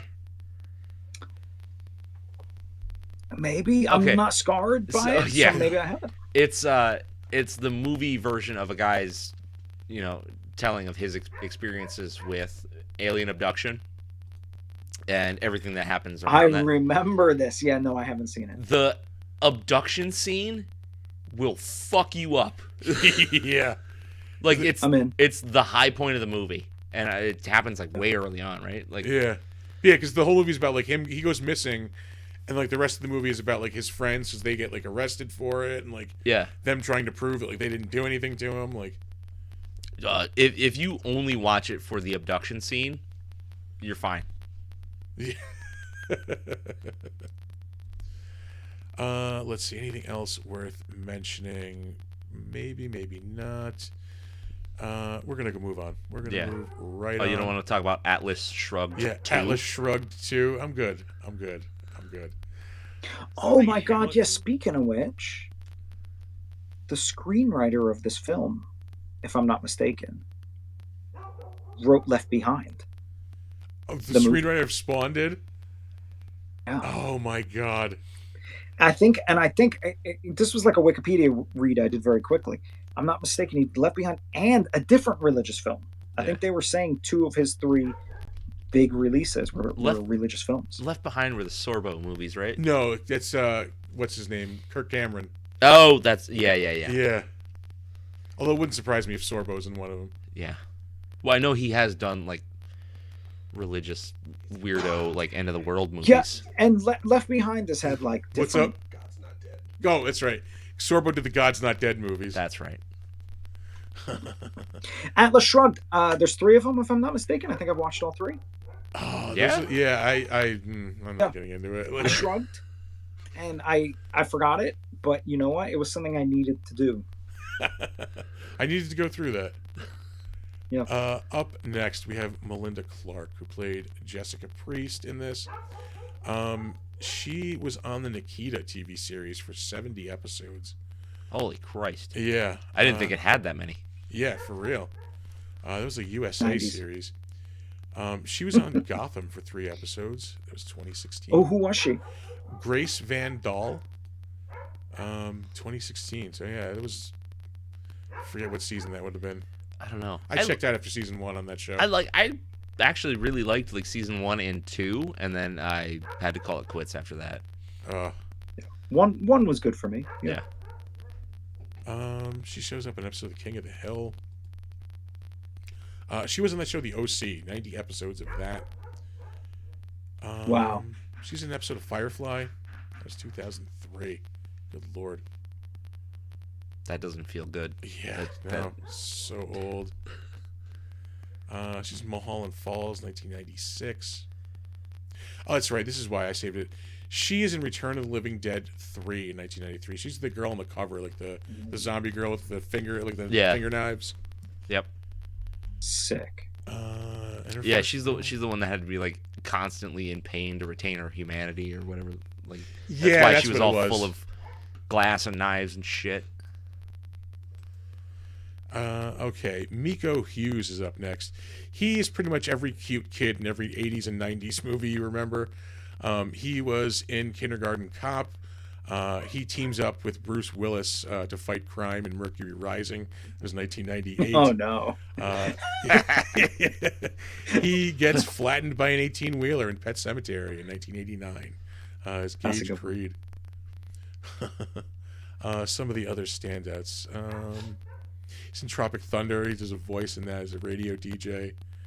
That might be it for the big stuff. But he's one of those kids, like, he's just all over movies. Like, for a period of time. Now I remember Mercury Rising. That was the one where that was like he's like an autistic. That was kid. Yet another autism is a superpower movie. Yes. Yeah. Yeah. That's a whole genre. Yes. Yeah. He's also in Apollo 13 in 1995. He's in Wes Craven's. He plays Nightmare. Apollo, if I remember correctly. Yeah, the first one, I think, the first Apollo. Yeah. So 11 through through 2 through 11 were a different guy, and then 13 was another guy on his own. Yeah. Rest in peace. Yeah. He's in Jack the Bear with Danny DeVito, I believe. That's 1993. Moving on, Michael Papajohn. The only reason I saved him, there's another Spider-Man His connection pizza here. sucks. His pizza blows. They got rid of the racist guy though, so it's a little bit better now. We have Uncle Ben in Martin Sheen earlier in this. He plays the guy who kills Uncle Ben in the original Sam Raimi Spider-Man movie. Spider movies, yeah. It's clutch role. Yeah. Very important. He was also just in the Iron Claw as well. Played an Olympic coach, Kerry Von Erich's like Olympic coach. Up next, I would be remiss not to mention Frank Welker. Pretty much the voice of our childhood. Yep. Any like popular cartoon, he did a voice on. Transformers, Scooby-Doo. There's another one I just saw that it escaped my memory, but literally the man is everywhere. Curious George, right? I think possibly. Oh, he's in he's the voice of like Token Razar in Secret of the Turtles, Secret of the Ooze. Yeah. Yeah. I mean, we have people with specific knowledge in the chat. Yeah, I was gonna say we just did a spot on the Frank Welker one. Oh, they're here. Yeah. We just did a spot on the Frank Welker Wonder Hour podcast recently. You should go check that out. Those guys followed me today. It looks cool. Oh, yeah. They specialize in just Frank Welker stuff. So we watched Troll like about 2 weeks ago. Nice. We will move on. Robia Scott. She was in this movie as somebody. Yeah. Oh, she's a reporter in this movie. The reason I saved her, she was on Silk Stockings as well. Yeah. A steamy USA drama. Show rules. The reason I saved her, though, she was Jenny Calendar on like the first 2 seasons of Buffy the Vampire Slayer. Mm-hmm. Let's see. That's lastly, it. Oh, that's it. That is it. That's all we have for the Better Known As. We will wrap up quickly here. Just let Nick, talk about basically what you do. I know you've written for Godzilla recently. You've written Transformers stuff. We met when you were doing your own stuff, Holy Fuck and Holy Fucked. What's going on? What do you got cooking, man? Did we lose Nick? He is frozen. So are we. No. So are we. We're all frozen. He's not on my side. I'm not seeing him frozen. Oh no. But I also can't hear him now anymore. No. Okay, you're not frozen on my side anymore, but I can't. Have you switched cameras? I did for you, yeah. Oh Lord. But it's not going over here anymore. Suck. Well, we might be ending quicker than I thought we were. Well, apparently we still have audio, but the picture's frozen.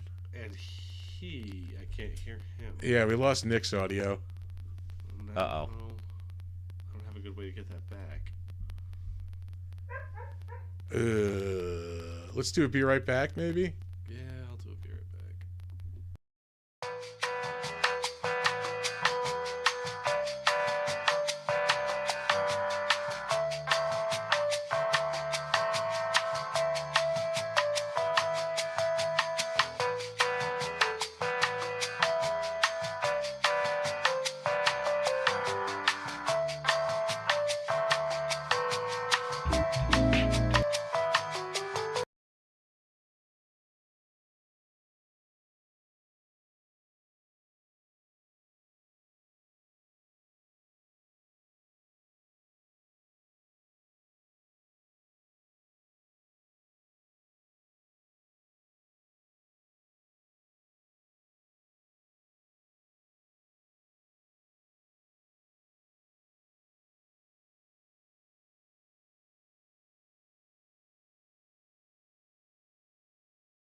Yeah, Nick, if you're still there, if you can hear us, thank you so much for joining us. I'm We are- so sorry Yeah.